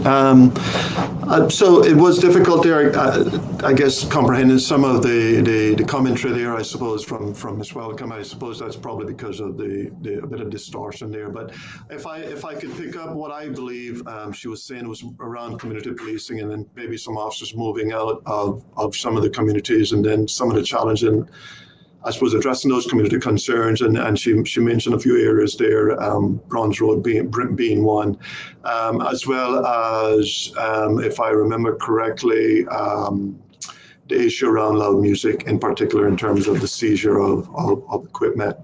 So let me just first say then that, one, community policing, I've said it publicly, and I'll continue to say it, is the heart and soul of policing. It's at the forefront. We say working with the community, working for the community, working with the community, working for the community. So it is what we say we do. The challenge I'm having, admittedly, is to be able to maintain and we try to put one officer per beat, 19 beats, so the 18 on Grand Cayman and then the other one on the Sister Islands. So basically the 19 constituencies, we try to put one officer per beat, but it's become really challenging as far as my staffing levels. Reality is I don't have the officers to put one per beat. That's the stark reality. If I wanted to do it, it means I need to sacrifice somewhere else. I can't sacrifice my shifts, because when you call, the 500 plus members that call here of whatever your concerns are, whether it's loud music, whether it's dogs barking, whatever the cause may be, we need officers to respond. So what I'm trying to do is get ahead of those issues. Where I see community policing and I am really determined to refresh community policing. It needs a complete refresh. I see community policing getting ahead of the problems, identifying the problems and bringing those back to my senior command team, ultimately to me, and say, these are some of the issues we're seeing in our communities. So what I'm going to have to do is look at how I can, at the moment, until we can resource all of those beats again, is how I can, I suppose, do that on a ratio, whether that is 4 beats to 1 or 3 beats to 1, but that is the stark reality right now on the ground. That is what I'm dealing with. Remember now, the start of my tenure, the first 6 months of my tenure, we were dealing with gang violence beyond your imagination. And I will say this, and I probably didn't say it at the press briefing, I didn't say it last week on the Compass TV, but when we had that watershed moment in West Bay on February 25th last year, we potentially could have had 2 watershed moments since. My staff stopped those because we put a lot of effort into trying to curtail this gang problem, okay? I won't say what those were. All I will say is I made my point clear that I think I said last week, and it's in the public, the Al Capone approach. Take that approach, which is real about outcome. Focus on an outcome to, if we can take dangerous people off the street, that's a good outcome for you, the community. So that is as much as I will say about that. So our focus really was, what it meant then, last year I had to pretty much divert a lot of my staff from community policing to focus on this issue, and that's been running all year long. And it has had some really good results. It's I'll say, 15 guns off the street, a number of gunmen in Norfolk prison, some robbers in Norfolk prison, maybe not charged for robbery, but charged for guns. And so we've taken some really dangerous people off the street, and I really want to emphasize that, because I think there's got to be a bit of balance here. I am full out there taking criticism, but honestly, when there's a bit of recognition for, look, there's times where I think we deserve a bit of, thank you very much, Commissioner, and your officers for what you're doing, because every single day my officers come into work with the same sentiment. You're incompetent, you're lazy, you're useless, you're not doing, and this is every single day we have to work under those conditions. And normal circumstances as employees, that would be considered harassment, abuse, and annoying, you name it. But this is what we do day in and day out. And my position is the public has 100% right to criticize us, to scrutinize us, because that is what we are here to do. We are not here to be broadcasting what we do in terms of what we do this. And if I'm honest, we don't do enough positive PR. We don't do enough of that. So we don't talk about what we're actually doing. But all I'm here is really we are here for it, Commissioner, anytime.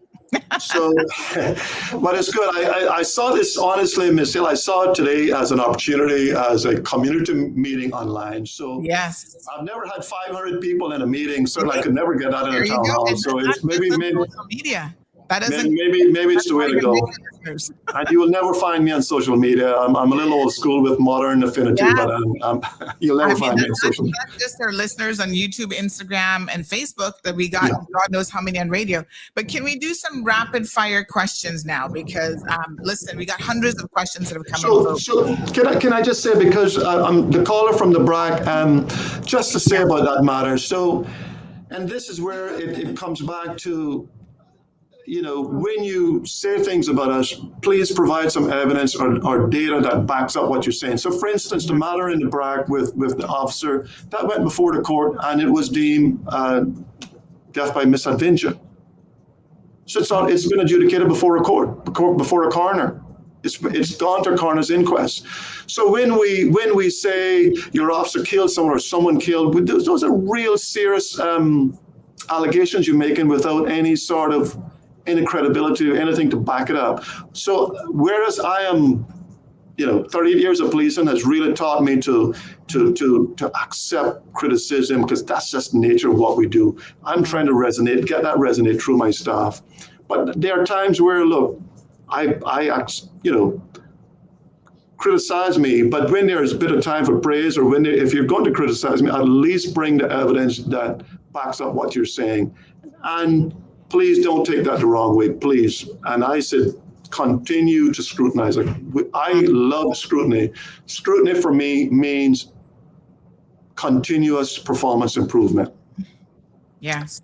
All right. I was scrutinized last year by one of your media colleagues, Ms. Wendy Ledger, when she says, what is your detection? I said, I will give it to you in 2025 at a press briefing. And we gave you the detection, which is 43%, which no modern police force right now can compete with. I'm telling you, the UK is 10%, the best serving force in the UK. Performance as far as detection is 10%. We've given you 43%.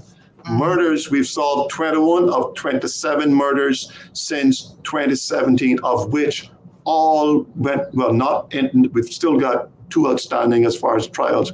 All have been to court and have been found guilty, with the exception of one, which was the one where the gentleman ran over the deceased and claimed self-defense.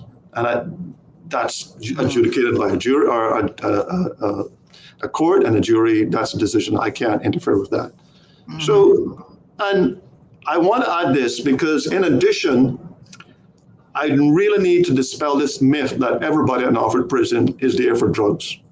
Because I want to dispel that once and for all. I've got the data on that. And I can tell you right now, 220 people as of the end of January, 220 male prisoners at Norfolk Prison, of which 207 are there for serious crime. For instance, 32 are there for murders. 32 are there for murder. Yeah, that's just one example. 31 are there for sexual offenses. And I know, Ms. Hill, this is something really dear to your heart and something you've been driving. So that's just one example. 35 are there for specifically for possession of firearm. So that's a lot of the stuff that is happening in the background, but we don't get out there and we talk enough about it. We really don't talk about it, because that's not the nature of policing. Our business is simply just get on with the job, do what we're paid to do, what the public expect of us, which is to protect you, the public. And that's my position. And that's hope, if I have certainly as long as I'm in the seat as police commissioner, and I'm in my last chapter of my career, and my goal now is to work on this police organization over the next few years and leave it in a better place. So I'm not necessarily working it, but work on it. So all of the big issues around technology, driving the culture, changing the culture of our officers, training, equipment, everything that we need to do to become a modern police service. That is where I see my goal. All right, I'm just going to mute you while we take the calls. We do have a caller in the line. Good morning, caller. Welcome to the program. Good morning, Ms. Sandy. Good morning, Mr. Walton. I have a question, Mr. Walton. Yes, ma'am. Go ahead, Ms. Shelma. Sometimes, okay, if an incident happened, just say in your yard, somebody come and do something, but you weren't aware of it the time that it happened. But like 2 days later, you go out and you saw the damage that they did to your front door. You know who did it. You picked the bricks that they hit the door because the dent is still there, the evidence is there. Oh. And you take them and throw them, because they were like on the step and stuff, and you just throw them off in the yard, and they're still there. Can you report it and ask the police that you're not pressing no charges, but just go warn the person that if they come back to the yard and something happens to them and they get anything, they know what would happen to them. But just I gotta listen to what you say first, then I'll tell you what happened. Okay, well, I want you to come off the call because we're having some interference when we unmute him, especially when we have callers on. So you probably might be better telling us what happened or calling back. I reported it happened like maybe on a Sunday, but I didn't discover it till the Monday. And when I I mentioned it to 3 police that I saw, and they asked me, well, why didn't I report it when it happened? I said, but officer, I did not know. I didn't have no knowledge, so how could I report something that I didn't know about? But is it too late? I say, I just want you to go and they never gave me no response, and I think that's not right. I don't think that they're doing their duty. That's all I have to say about it. Mm-hmm. Thank you so much, caller. Appreciate it. All right, so Commissioner, the question is, can you report stuff, I guess, after a couple of days? It's a question of maybe because it was reported a few days later, your officer was kind of like, why didn't you report it 2 days ago? A crime happened on Sunday. We've had people report crimes that has occurred 2 years ago. As you could report a crime that happened 10 years ago. So what the difficulty is, I suppose, depending on the crime and depending on what, I suppose what that trail of evidence would look like is maybe it becomes a bit more challenging for the police to, I suppose, detect. But it doesn't stop an individual from making that report. And it sounds like it was only a couple of days. If I understood correctly, did I hear that some stones were thrown at her property? Yes, at the door. Yeah. Okay, so you're looking at whether it's nuisance, some sort of nuisance offense, whether it's criminal damage. I don't know the extent, whether or not you damage the door and the like, but it's still the fact that someone has thrown a stone at your door, provided it was some intent behind it. I don't know if it was something, whether or not a car was, was it an accident? I don't know. But certainly the point here is there's nothing wrong with you making the report. If you've had, I suppose if you've got CCTV that has captured, private CCTV that has captured, say, the individuals that have perhaps deliberately done it, and maybe you don't want to proceed via court, it is still an outcome we look at, said, what can we do to, you're a customer, you're a client, what is it that you request? You're requesting these, if let's just say it's youngsters, I'm making an assumption there, I just want them to be warned. We can do that, and that's just part of another call to service. So it would be recorded in our system. Again, without knowing the full facts, I don't know at this point. It sounds like potential criminal damage, potentially some sort of nuisance type of offense, or causing alarm and distress offense. So. All right, we've got so many questions. My gosh, I think this just demonstrates, Commissioner, with all due respect, we need you on here more often, if I may say so myself. Sounds like it. Yeah, but let me just go through some of the comments. Maybe some of them are better. You can just kind of take it in, food for thought. We have the Deputy Governor in the house. Good morning, Mr. Frans Manderson. He says he's proud of our Caymanian Commissioner. Let's give him the support he needs to make Cayman as safe as possible. There are others who are saying absolutely. Here's one that says he's right. He's right, though. It is a very thankless job, and people are generally negative and fault finders, and they are not in the business of necessarily being able to publicize all that they do due to sensitive content. The negativity definitely has contributed to the high officer turnover rate. Very, very interesting perspective there. Another person says, thank you, Commissioner, and the RCIPS. Yes, they need to work on their PR. Thankless job. And this person says work on the PR because, there's this old saying that if a tree falls in the forest and no one heard it, did it really fall? All right. Good morning, Ms. Sandra. Could you ask Mr. Walton about written tickets as why the officers are not writing them correctly? For example, the place that the ticket was issued and the time is not on a ticket. Is it considered valid or non-valid? Okay. So that's interesting. The short answer is certainly we have seen, I don't have the data, so please, I can't provide it at this point, but certainly we do know where tickets have been deemed, I suppose, ineligible, so either unreadable or it's incorrectly written up. Certainly those, when it reached the court administration, we've seen where some of those tickets have been basically deemed void and null.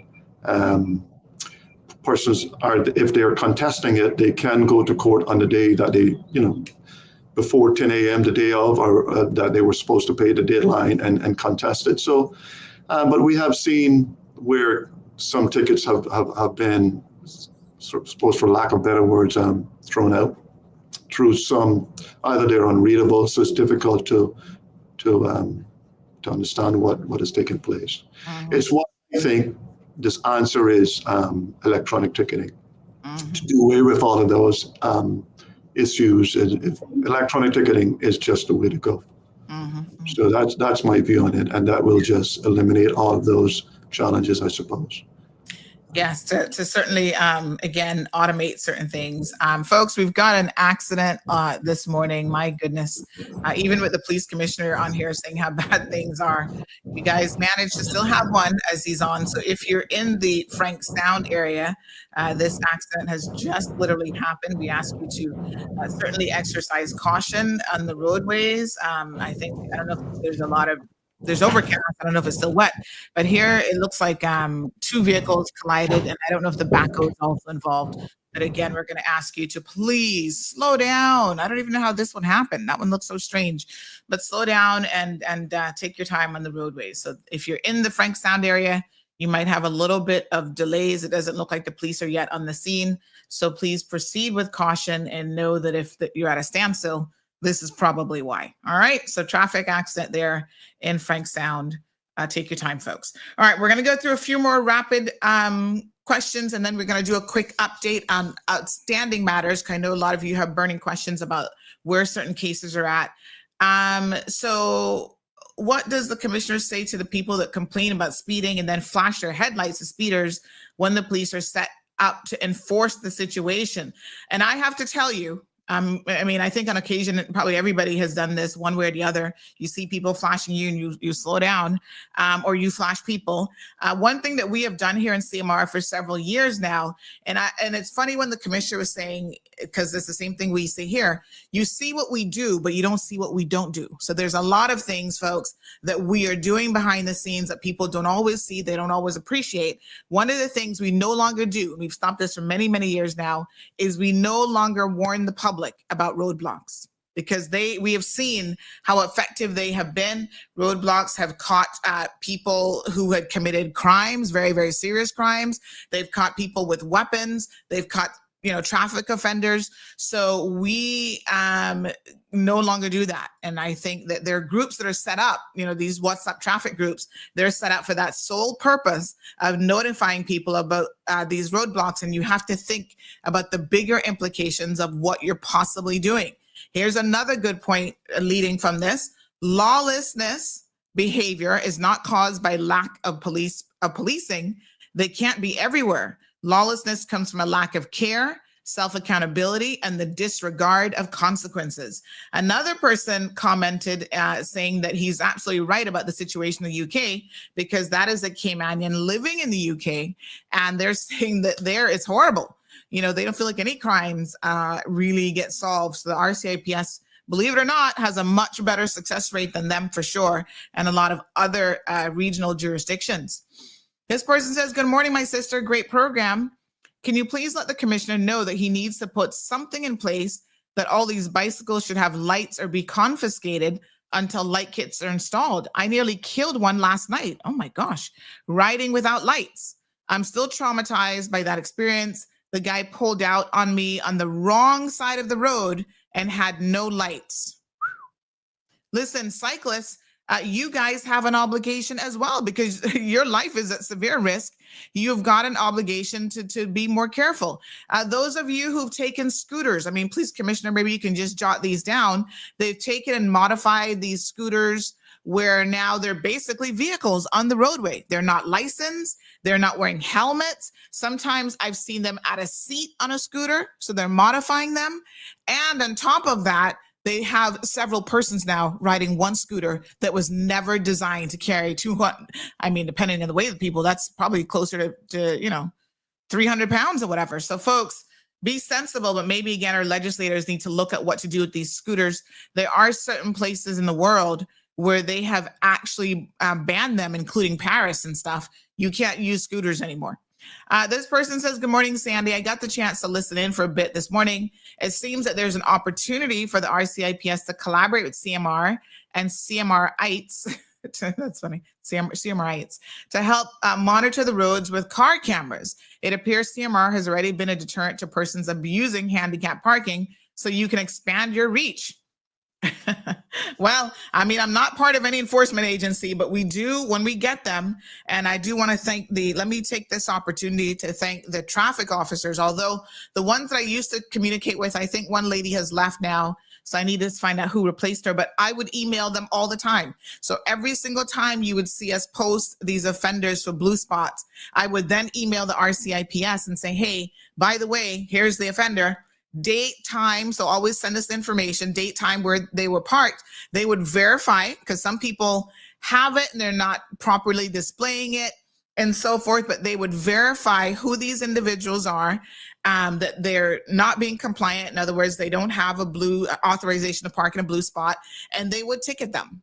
And in one instance, this one lady driving her nice fancy Mercedes, it was her husband's car. They reached out to the husband and said, listen, we have a photo. We have a photo that is time-stamped and dated. It was, in a parking lot.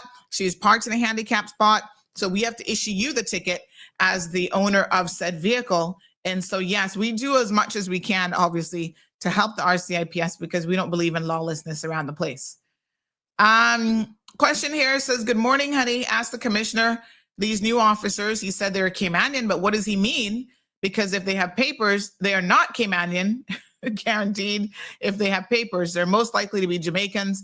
And if that's the case, it's only going to be more corruption, worse than what it is now with them who they have there. Now we need our original people back on the force, true-born Caymanians, not paper ones. And of course, I know from a legal perspective, you can't discriminate between either one because the law recognizes the Caymanian, as Mr. France Manderson said when he was on here last week, Wednesday. Caymanians, status holders are the same unless the legislators decide to change that. Another one says, morning, Sandy. I'm happy to hear that the commissioner wants to improve the laws with regard to road deaths and also a point system. Also, I will be recommending when you lose your license, then before it's reinstated, the individual need to retake both the written and driving tests. These tests also need to be revamped to cover some of the careless driving habits and should also be more education around the dangers of drunk driving. Are people not really educated about the dangers of drunk driving? I think they just do it anyway. This person says, thank you, Commissioner, and the RCIPS. Oh, yes, we read that one already. Just wanted to make sure we went through all of those. All right. Lots more comments coming in, but what we want to do now, and again, most of you talk about roadblocks and all of these other things. We want to transition into getting some quick updates on some outstanding matters if we can. Motorized scooters, they're not licensed. So Tina wants to know if they're licensed. They're not, because there's no requirement in law that they be licensed. So again, the minister who's responsible for DVDL, is it still Minister J.E. Banks? I'm not sure, but I can verify. And I think these are the types of questions that certainly, he needs to be looking at. But let's do rapid fire, Commissioner, and where we are with some outstanding cases. The first one is the young child in Cayman Brac. Where is that matter at this present time? Well, at this present time, we completed a full investigation, and that's been submitted to as you know, we made 3 arrests in that investigation, and that's been submitted to the DPP's office. So it's currently sat there. It's under review. I know that the DPP is looking at some, I suppose, peer review as well from his peers in the UK. So, but that's where it's at the moment. Okay, very good. All right, the other case that has garnished a lot of attention is Judy Ann Miles, and that investigation. Can you say where that matter is currently? Yes, as I said previously, and I'll continue to say, it's a very complex investigation. Won't go into all of the specific details for out of respect for the family. But what I will say is that we continue with this open mind approach. We have said that I've said no stone to be left unturned. I'm sparing no expense in this investigation, which to demonstrate that, we've gone to the UK and looked at experts in terms of forensic anthropologists. We've looked at forensic fire investigators. We've looked at forensic pathologists, and so toxicology. So there's a whole lot of forensics behind that investigation that will certainly, I think, will put us in a better place to truly unravel exactly what has transpired in this really tragic circumstances. Mm-hmm. Do we currently have any forensic people on staff? Because I thought I saw the young lady there. Remember the young Caymanian lady who used to, young lady, she was in the forensic team. Is she still with you? So she's one of 2 CSIs I lost, and I continue to say that we invest heavily into Caymanians, and I will continue, because if I don't invest, well, what happens next? Yeah. So we invest, but then we lose people, good skilled individuals, to other areas because of more money. That's the reality. So I know you're speaking of Tiffany, exceptional crime scene investigator, university graduate, came back, and we further invested into her skills as a crime scene investigator. But we lose people with that level of skill. So I now need to look to replace, and I'm looking at another program as far as Caymanians in that area. As far as on island forensics, so obviously we rely on the Health Service Authority for forensics. All our DNA is all done on island. We have our own digital forensic hub, but that's separate. That's an in-house. That's separate from what I'm looking at here as far as forensic science around biology, I suppose, and the like. Whereas we don't have that internally or on island. So the challenge always is with these very specialized type of skills, there's probably not enough work here to have those type of real subject matter experts here. So tend to have to go out to look for those individuals. And my position is I spare no expense with forensic specialists, because that, when it's going to be thoroughly examined before a court, it's going to be challenged. And so we want to be in a position where we've done everything possibly that we could have done to get to the bottom of an investigation, basically ensuring that justice was not only done, but appears to be done. Mm-hmm. All right, thank you so much. So there are people asking about police constables. Do they no longer exist? Police constables? No, I've got police constables across my front. My apologies. Special constables. Okay, we are. Yeah, thanks for clearing that up, Ms. Hill. So yeah, we do have special constables. As I was saying, we are really short on numbers, and it's why we're on a campaign now, a drive to recruit special constables. We've gotten quite a bit of interest. I think we've had something like 200 plus persons express interest, applications in to join the special constabulary, which is good. And I suppose if there are anyone within the 500 of you here who are interested in the special constabulary, maybe you want to give back to the community in another way, please feel free to reach out to us. We have a really great commandant in Mr. Jace Wilson. He is also an ambulance paramedic. Well, he actually runs the whole program, so he is at a medical level beyond my comprehension, almost near doctor. But Jace runs the program for us. He's really keen on getting as much people in from the community who's interested into this field. I think it's a brilliant way to give back to the community. So if any of you ready to join, please let us know. It's not just the way I look at it is I'm known for my creativity. So I'm not just looking at special constables in a uniform actually on the front line. That's great because that's a priority always. But also there's police activity behind the scenes. We think we've got a lot of skill sets out there. People maybe who are into accountancy that can help us into some of our audits in financial crimes and the like, maybe persons who are IT savvy, maybe they want to give back, but maybe they just don't want to be out there in the community from a uniform perspective. So diverse skills, cognitive, I suppose, cognitive diversity. So different type of skill sets. It's kind of the position I look at it from a special constabulary, what, the type of skill sets I would like. Ultimately, I want more uniform on the front line, on the weekends, doing the vehicle stop checks with our officers. And I think it's just a brilliant way to give back to the community.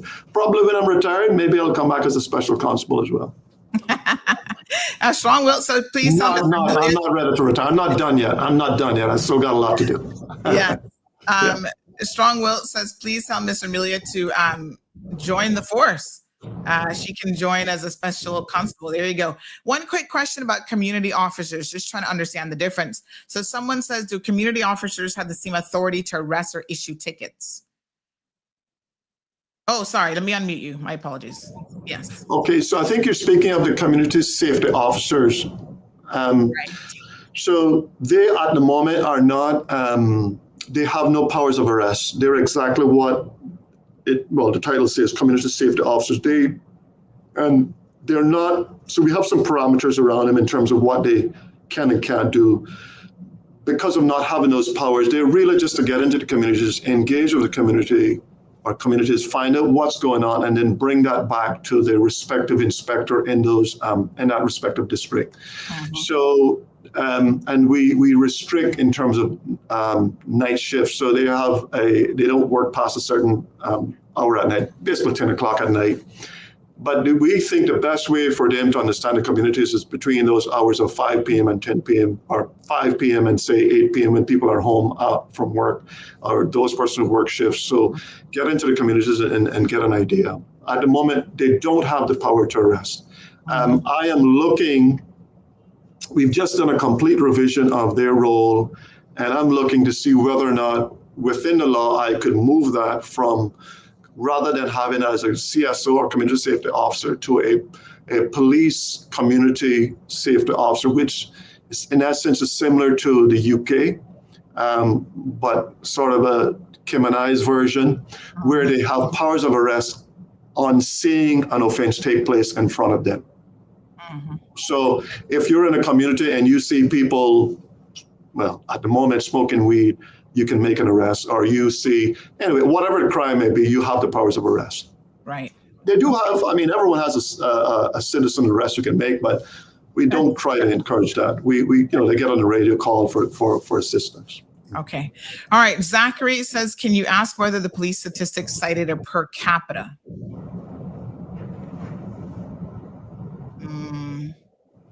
We provided all of that, all the details in our, I would suggest go to our website and look at the, what we've, we're fully open and transparent in terms of our traffic, our crime and traffic stats. So all the details you want as far as per capita is on there. And I'm not sure what police stats as far as per capita. Is it crimes per capita? Is it, detections per capita? What type of crime? Are you looking at murders per capita? I don't know. And if I may say, I think we too often, and I really want to get this out there, we really get too caught up into this per capita discussion in the Cayman Islands.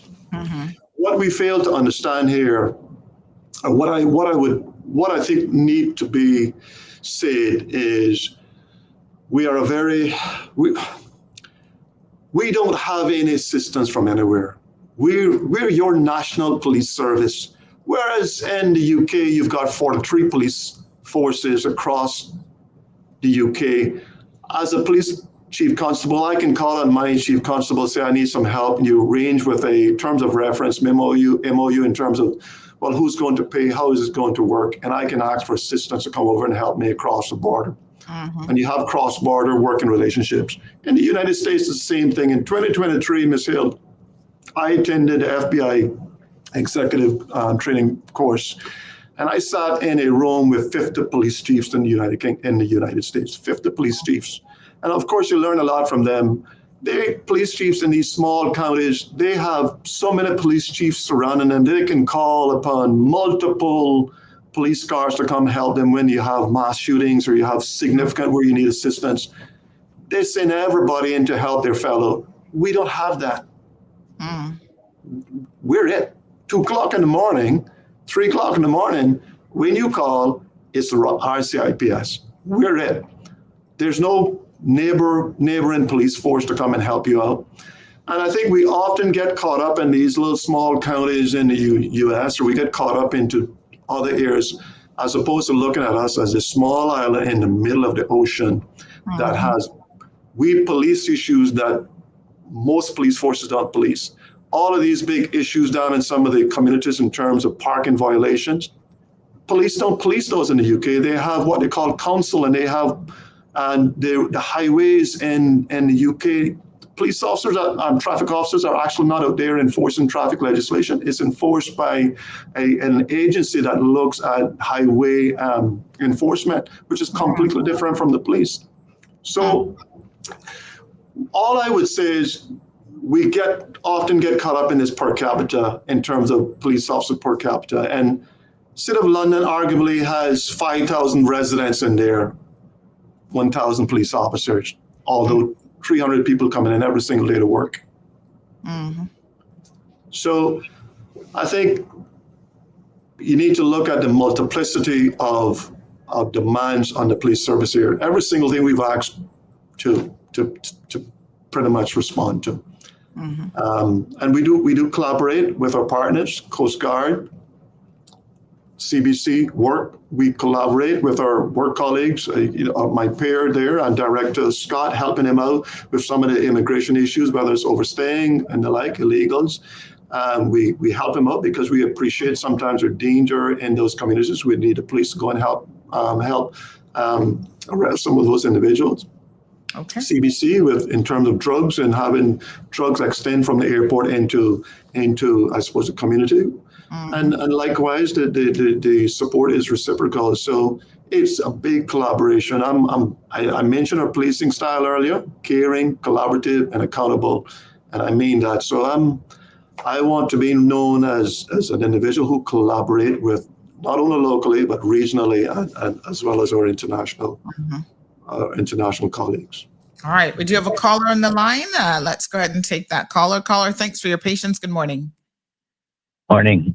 Morning. I wonder if the commissioner has any videos with the different skill sets that are needed in the police force that could be shown in the schools so that would encourage the young people, whether it be in science or math or whatever, to develop those skills from early, talking about primary school, secondary school, so that they can get started down the road and the skills that they would need to fill those jobs. Because we just can't hope that people are going to go in those directions with an inclination. Somebody might be interested in being a police officer, but might not really know what skills they should focus on. And they may just go in a different direction because they like a different direction, but not really know. But I have one more issue that I want to talk about. And Commissioner of Police, last year, I asked for some information from your FOI officer. And I still haven't heard anything about it, the outcome of it yet. The last time I asked him for an update, he said he thought it was with you. I thought he was going to go away and find out what the case was and come back to me. Nothing. I need you to look into that for me, please. I prefer not to go to the ombudsman. I prefer not to go to professional standards. I would rather just get the information and move on. But okay. I'd like you to look into that for me, please. All right, Danny Warren Jr., thank you very much. Just in case he didn't grab the voice. Thank you. All right, folks, we're going to start to wrap things up with the commissioner here. Ramelia wants to know if she can become a community officer. Ask if you would hire her as a community officer. How does one apply? Strongwill says she should stick to taxi driving, but how does one apply to be a community officer? Do you have recruitment stages specifically for them as well? Yes, we do have a recruitment phase, I suppose. We're not doing it at the moment because as I said earlier, we are revising what that job description looks like. So I would probably say about a week or two away from the final version, because it would make more sense when I go out and look at what the future as opposed to the current. So we call it, we say now community safety officer or CSO, and my vision that it should be a police safety community officer, in the sense that by having police give them the requisite policing skills they need in terms of what some of the laws they need to know, and that could be around powers of arrest and everything else, that I think it would drive more towards what I think the community needs out there. So, but we will certainly be looking to some hires in terms of police safety community officers. Yeah, so there would be a recruitment campaign geared towards specifically towards that. Yeah. Mm-hmm. El Rey is asking about CCTV system. Do you believe that 100%? Fit for purpose? It's again, it's probably one of those positive PR and one of those assets that we don't talk about. You only hear about it at a trial in court and the like, but is by far in my opinion, one of the best law enforcement fighting tools ever invested in the Cayman Islands. It's a national program. It supports the police and what we're doing, but is, for me, absolutely a brilliant tool. And I won't obviously go into the policing tactics of it, operational tactics, but what I can say, I mean, we have solved robberies, we have caught robbers, we've caught some really bad people and taken some dangerous persons off the streets. The use of CCTV, and in addition to that, they're working now, because I think there was a time when they weren't working, but then I think we never really heard any updates. So I think as technology, you will have. I mean, you're having you experienced this morning with some noise in the background. We don't know because there's no noise in my room, but well, at this point, we definitely know it's you because I've muted you and it goes away. So, but you see, I appreciate that. No, I'm not. No, it's not mean to be critical. I'm just saying with the point I was making is as technology, you will have the occasional camera that may go down, and as soon as it go down, it gets fixed and fairly quickly. So the point I want to make is, and we don't say it often enough, kudos really to Director Sean Vasquez over there and the Department of Public Safety and Communications and the team over there. But it is a brilliant tool for policing. Absolutely, I can't say enough. Okay. I want more cameras, and I'm trying to get more cameras because to me, that all goes down to public safety. And ultimately, it enables the police and helps us to solve crime, without a doubt. Right. All right. So let's start to wrap up here. El Rey says, yes, CCTV is critical. There's no expense there should be spared. And, again, I think there was some sort of press at one time that they weren't working, that project of purchasing them was a failure and all this other stuff, but we didn't get any additional updates. I think the public just doesn't know. That's probably about 10 years ago. We're saying the same thing because no one bothered to update us in terms of what's happening within government. Government overall needs to do a much better job with their PR. But let me just ask you now, Commissioner, Larry and Linda, that's another one that I get a lot of questions around. Can you give our listeners an update on that case as well?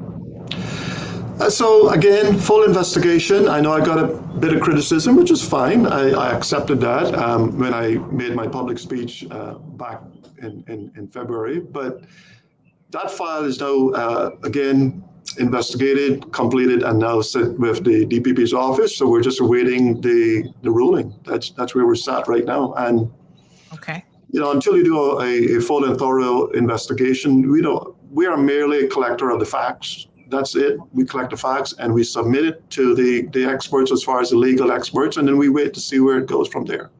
All right.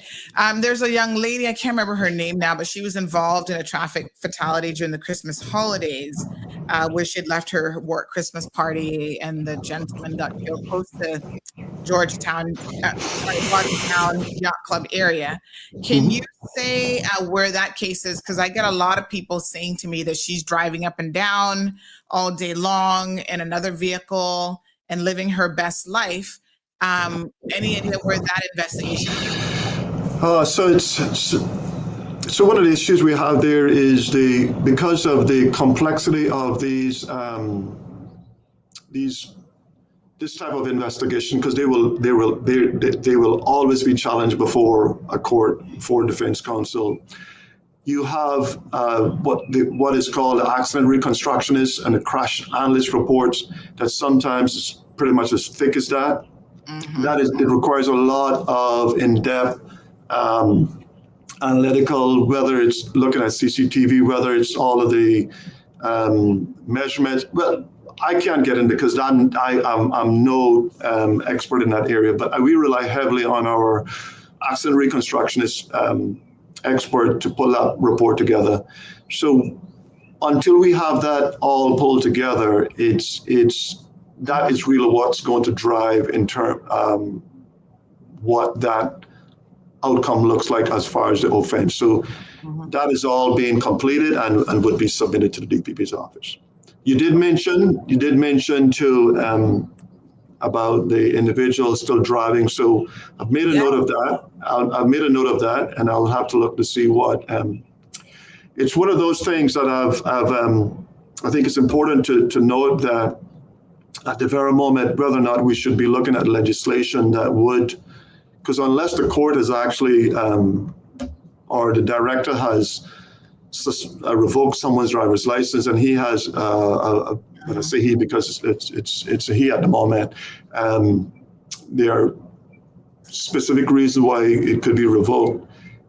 A person can continue to drive, but I would have to look to see whether or not under the bail law, whether or not there are applicable conditions we could look, one of which would include not to drive. And I know that would be subject to legal challenges, and so we'd have to look at how we could get that written into law. It's something I've actually taken note of. I think I've seen the information just recently about persons who are involved in these road fatalities and they continue to drive afterwards. So I'm certainly looking at it from seeing what we can do from a police perspective as far as imposition of bail conditions. Yeah. And in fact, I want to remind the commissioner, he may not remember this, but there was a case where a lawyer, an Australian lawyer, a number of years ago had almost killed some visitors there on West Bay Road at one of the crosswalks after having brunch at the Ritz all day and boozing it up and whatever. And when that case finally got to court, those visitors had some extensive injuries. But when that finally got to court, one of the observations that the court made was he had a prior case, a prior DUI that was in the system. And they were of the belief that if that had been dealt with in a timely manner, maybe this later accident could have been avoided because he would have had his license suspended, and hopefully following the suspension, he would not have been driving in our roadways. So you can see where sometimes with these types of fatalities, time's of the essence, because a lot of these drivers, their behavior doesn't change because they've killed someone, which is so incredibly unfortunate. They're still out there drinking and driving and living their best life, although they already have a pending investigation or pending case with them. They're not going to stop doing what they're doing. And that is the allegation about this young lady out there. Now, I tell you what, Commissioner, I'm going to wrap things up here, but I will forward you some messages because we do have a lot of them that have come in. One here that is so long, I think the message here got cut off. But this was it. I'm going to send this to you. Okay. And I'll give you some time to look it over. But I think the first one is interesting. And it perhaps ties in with an individual who makes a comment here saying that perhaps the police commissioner should commit to coming on this program once a month. I'm trying to see who said that, but somebody just said that that is probably a good idea to just communicate with the public and give us regular updates and so on. But this person's first comment is about public perception versus department values. And I think a lot of what the commissioner you're dealing with is the public perception is one thing. And Jim said the commissioner should agree and schedule to be in CMR once a month. The public perception is not always so positive. Departmental values and what you guys are accomplishing could be something totally different. But as France Manderson once said, no more silent victories. Simply get on here and tell us what it is that you're doing. People want to hear it. So they said, you stated that your department prioritizes a caring approach to policing. However, public trust in law enforcement seems to be low, with some community members feeling the department is indifferent to violence, particularly among young men. How do you reconcile this perceived disconnect between your department's values and public perception? So we'll let you answer that one, and then the other ones I'll send you for further thoughts.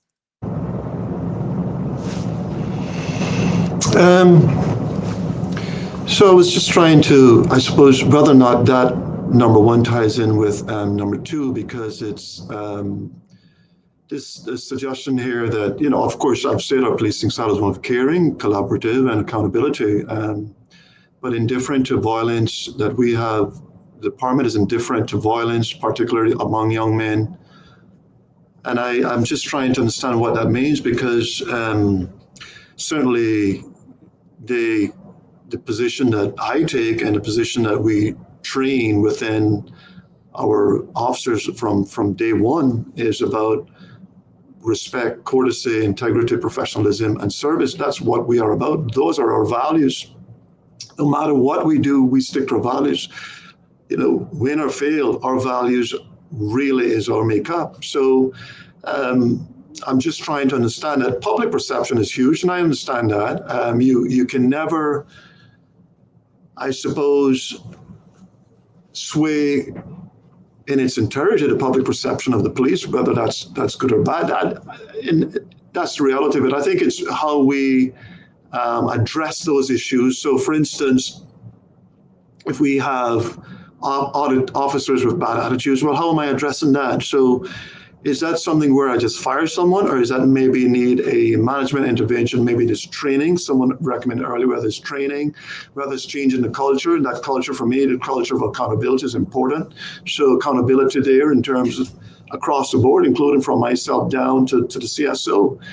So it's about changing the attitudes and mindset of officers, because it's not this, I've never been in 38 years of policing about, you know, it's the police first, it's the community. You can't police, especially criminal. It's a very small community. Without having that engagement of the community, you can't police this community. And I won't even name all the successes that I've had. And I've arguably never really been in the community policing, because but for me, and that's the point I'm making, is that community policing don't necessarily mean you have to be a community police officer. Community is a mindset.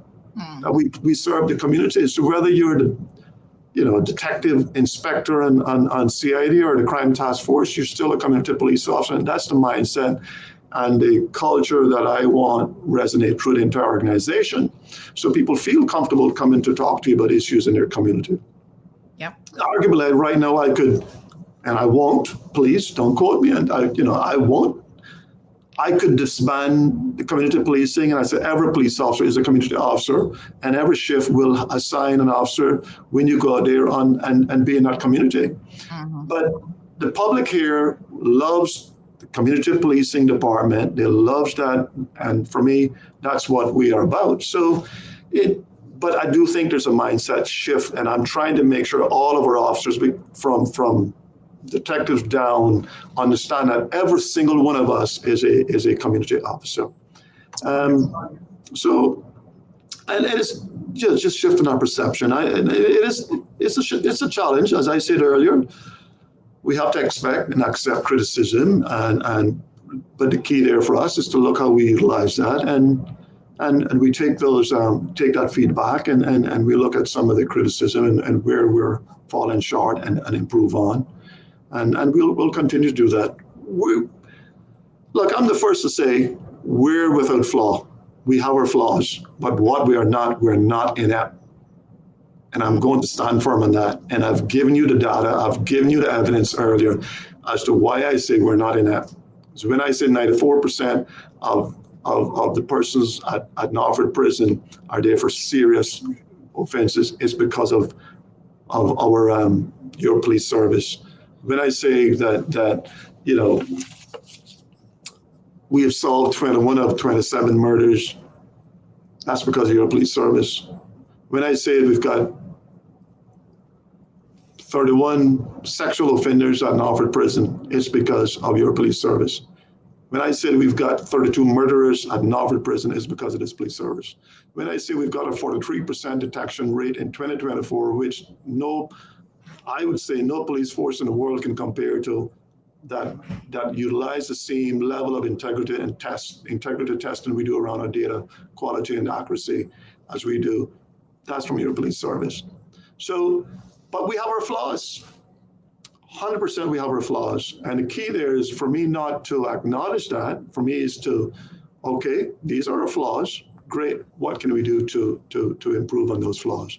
Mm-hmm. And I said, you know what, continue to scrutinize us. I think it's important for the public to scrutinize the police.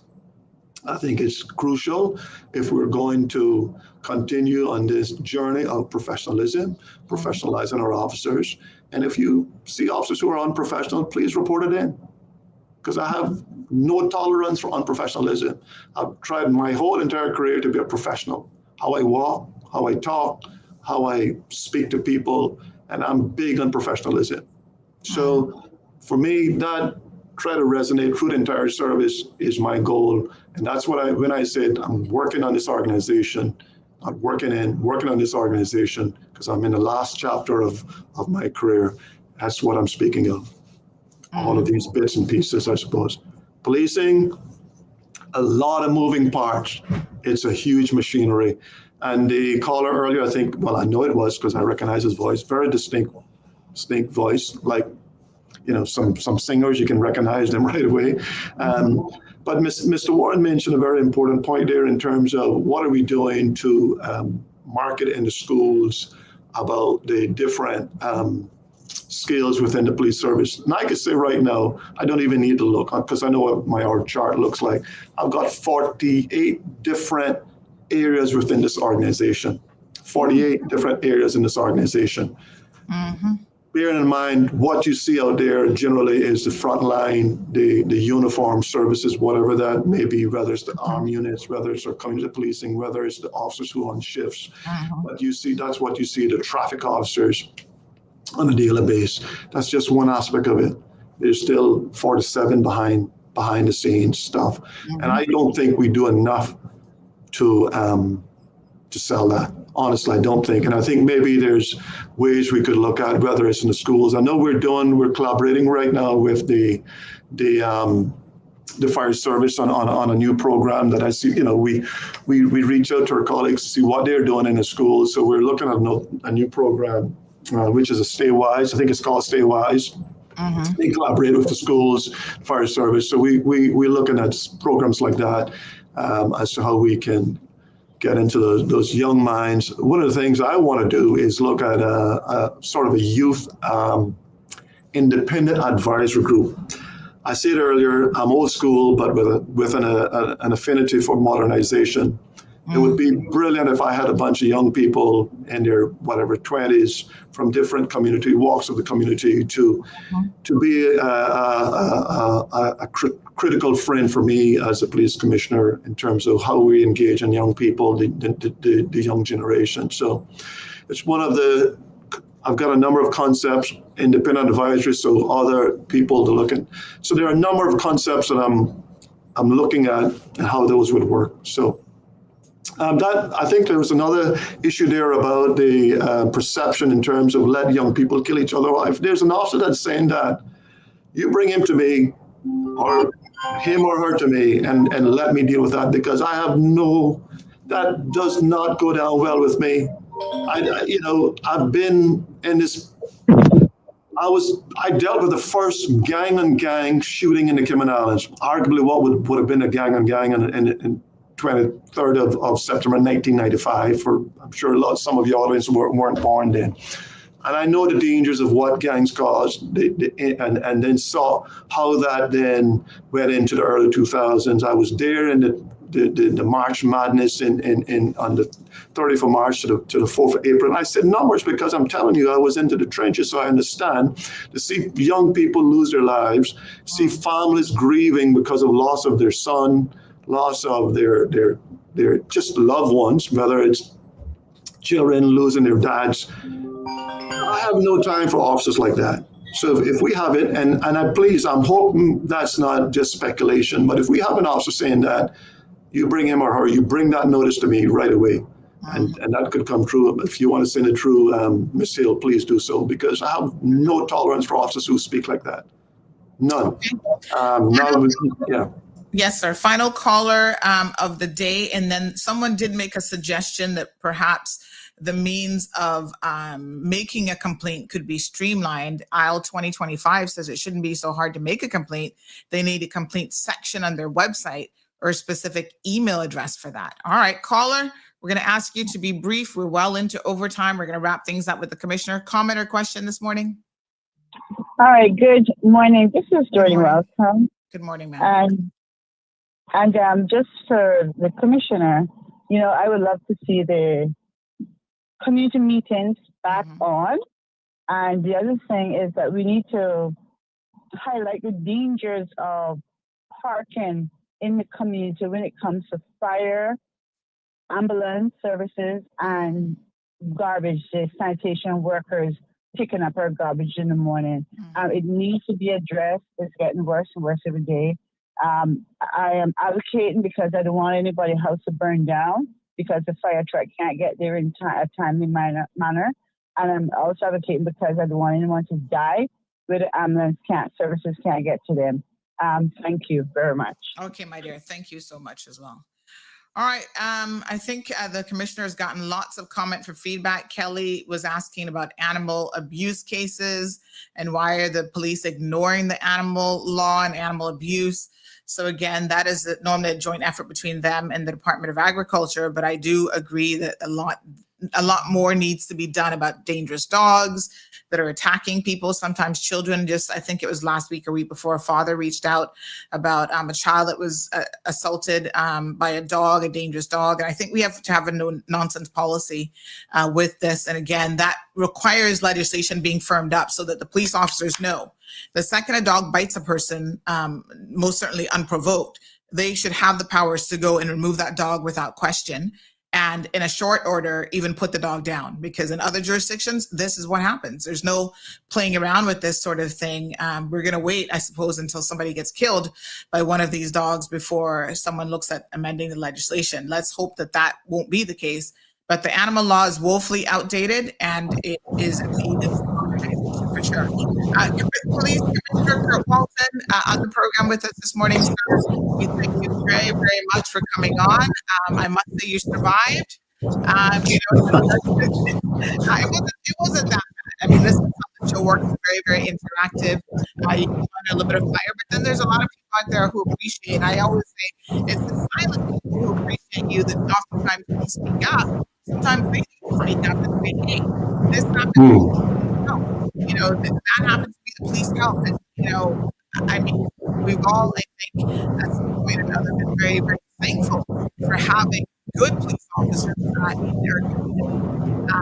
So let's remember, folks, to give as much positive praise as to give in terms of the negative. Final comments today, sir? No, thank you again, Ms. Hill, for inviting me on. I suppose thank you for the listening audience. It was really, I believe, a worthwhile engagement, a good discussion, some really good, I suppose, teased out a lot of really good topical areas. So I've taken that feedback. I've got one of my media team making notes here and some of those. So we will take that away, whatever those concerns are in terms of addressing those concerns. There were a variety of those. So really appreciate the feedback. Arguably, it's my largest community meeting, and that's probably because of the online platform. So thank you very much. The issue there around some of the, I suppose, the physical in-presence community meetings, the town hall, we'll look at those again. As you know, I had a series of town hall meetings at the beginning of my tenure, and I had discussed having a few this year. So we'll look at those. I've taken that feedback, and I'm big on engagement with the community, big on engaging the media. I've been engaged in the media a long time. Even as an inspector back in the day, I've engaged the media. So for me, working with the media, collaborating with the media, engaging with the community is really the go forward plan. So we'll look to see what we can do in terms of some sort of a schedule, I suppose. So we'll look at that, Ms. Hill, and we'll see where it goes. I'm sure you and I and the media team will talk hereafter. But I suppose just to leave on a real positive note, look, as a police service, we have a duty to the community to serve, to protect. As police commissioner, I give you, as a community, that assurance that we will do everything we can possibly do and lawfully do to continue to provide you with the public safety needs that you deserve.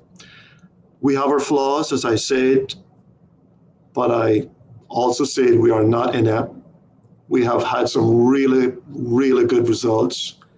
And my endeavor is to drive us into a modern police service to serve you, people of the Cayman Islands. I wholeheartedly, I've been doing it for 38 years, and I'm still as anxious now as I was 30 plus years ago to continue on this mission. And that is, I'm in a unique position as police commissioner because I'm also, as a Caymanian, and so there's a bit of, I suppose, national pride there and at heart. I do really take this business really serious. So hearing it from me as your police commissioner, I will certainly do everything I have to do to give you the police service that you truly deserve. Thank you. Thank you so much, sir. We really, really appreciate it. And of course, my final words today is, he is a Caymanian. I remember when he got the position, we were all very, very pleased to finally see a Caymanian in that post. And we're going to continue to support him to the best of our ability. Joanna says, I have thoroughly enjoyed listening to the commissioner this morning. For you, afternoon for me. Sounds like she's in the UK. Very positive, and statistics, your police force will get there. A lot of work goes into the background that the general public is unaware of. RR says social media engagement by the police is vital. And without a doubt, this show will easily have, by the end of today, probably 10,000 views, because that's our daily average now. And if it's a really good show, it'll even go over 10,000 views. We've had consistently 500 people on the live stream. It's still at 300 and close to about 400 with Instagram. And, I know that you guys some of you don't get to watch it, over 200 comments. Some of you don't get to watch it in real time, but I know that you will go back and view it. And so continue to bring your comments, and, the police are listening. They are aware of some of your concerns, but continue to engage with them. And I thank the commissioner. This is, we're coming up on our 8th anniversary now in June. And this is the first time that he's been on the program, but he's only been there, I think, about a year and a half now. So we welcome him anytime. I think we can certainly arrange something to have him on a regular basis. We are making and creating opportunities, especially with this government, to come on as frequently really as they want to, but at least once a month, because we know people are busy. They're trying to get policies and things actually done, right? He talked about his community meetings, and maybe a community meeting, if you're lucky, might have 25, 50 people if it's a really good meeting. But here you are having the opportunity to reach thousands of people, Caymanians from all walks of life, non-Caymanians or visitors who are living here, or tourists who might have a home in neighborhoods, but they can't come to community meetings. They can be reached through these amazing social media platforms. And of course, our videos up on the website. CMR TV, folks, is launching the end of the month. I was just noticing on the WhatsApp, my technical guys who are working behind the scenes, collaborating with each other, saying, hey, you know, the tech guy with the web designer, we need to do stuff on the C panel today. Lots of moving parts here. Things are happening. I'm so incredibly excited about the amount of talent that we're going to have on CMR TV. Lots of Caymanian talent, lots of foreign talent too, but it's really about bringing our communities on these 3 beautiful islands together through content. And that is what CMR TV and eventually CMR Radio is going to be all about. So stay tuned, folks. We're going to, if all goes according to plan, be launching the streaming site on the 30th of this month. We've got amazing content for you, and I want you guys to engage with the content creators. They're working extremely hard to bring it to you. There's one art show that's going to be Saturday morning for the kids. They're going to love that. They can sit down instead of watching senseless cartoons. They can watch arts and crafts projects, and that is being narrated and done by a Caymanian right here in the Cayman Islands. So isn't that wonderful? So if you have an interest in being a content creator, you've always thought, wow, I would love to do a show. I'd love to talk about something, talk about what's happening in my community. Whatever it is that you want to do, reach out to me. And I'm sure there can be some synergy that we can create. And we are, I am making sure that you have the tools, the technological tools to be able to do what you need to do, right? That's why I'm here. I'm giving them help with sales, tech tools, so that when you hit the ground running and your show can be as much of a success as this program has been. You know, I've made my mistakes with the platform, with this program. I know the pitfalls to avoid. And so no better teacher than someone who's been there and done that. And I'm offering as much of my resources and time and knowledge and expertise to the content creators as possible. So don't be shy. Step up to the plate. If you've ever seen yourself behind a mic, now's the time for you to do that. So thank you so much to our amazing listeners, Jim, Miss Melba. Hey, Miss Melba.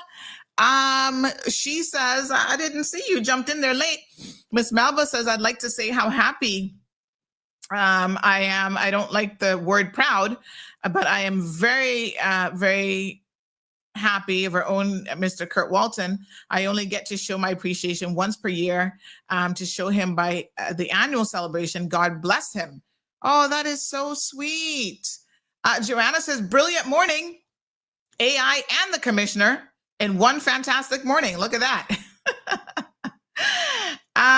Jim says, if these shows planned don't receive the views of interest, will you be able to say we have it a try and move on to the next?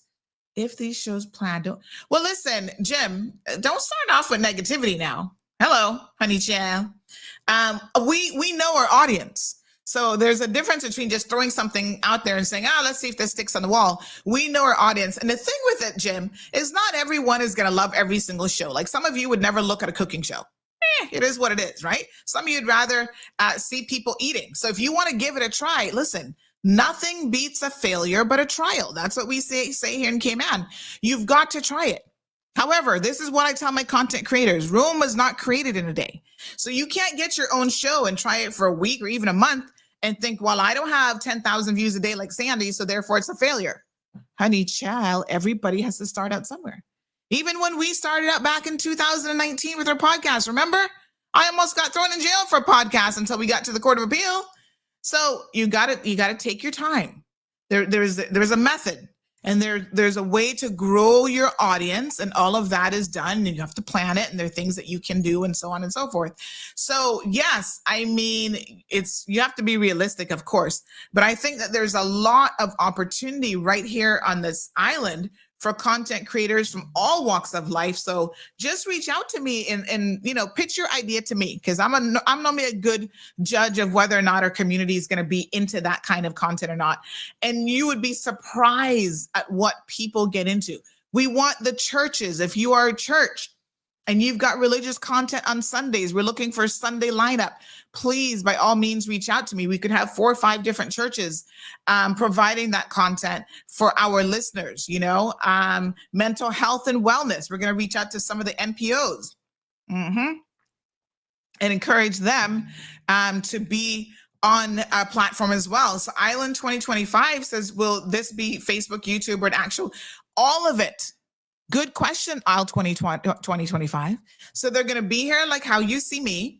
The streaming website, cmrtv.com, will have all the shows rotating with an EPG. So you'll know 7 o'clock on Wednesdays, you can watch the book club or whatever, full lineup, hopefully, right? Then you're going to have it on Facebook, YouTube, Instagram, TikTok. You're also going to be able to watch it if you have Flow TV, C3, and Logic. We got to reach out to Logic, but we've already met with Flow several times, C3, they're both on board. So you'll be able to tune it in on a regular dial as well. Yeah. So the percentage of people who have those channels will be able to see it there. So we're coming at it from a 360 angle. And I think that if you're interested, give it a try. Oh my God, I would love for somebody to do a gardening show, farming and gardening, Jim. A pet and animal show, how to give your dog a proper bath. If you want to clip your dog's nails yourself, or dog grooming 101. There's so many fantastic things that you can do. The dog show is going to encompass showing some of these animals that are up for adoption, that need to find good homes. Oh, honey child, my brain is like a buzz these days with, but I'm a very methodical person now when it comes to business. So I'm like, okay, you have an idea. Let's put pen to paper, work it out. I'm working with the creators on their selling their programs, getting sponsors, the whole shebang. Just call me, honey child. Call me, and we will get it sorted out, okay? Fantastic. Love it. Content creators, get on board, honey child. Your time is now. This is the time. You ever saw yourself in front of a screen, in front of a microphone? This is it. Have a beautiful day, folks. We will see you tomorrow morning, 7:30 a.m. Thank you for tuning in to another episode of The Cold Hard Truth on Bobo 89.1 FM. Cayman's #1 talk show is live weekdays from 7:30 a.m. Never miss an episode again. Watch anytime on CMR's Facebook and YouTube channels for the latest show episodes. Don't forget to follow us online on our social media channels. And visit CaymanMarlRoad.com for all the latest news and community happenings.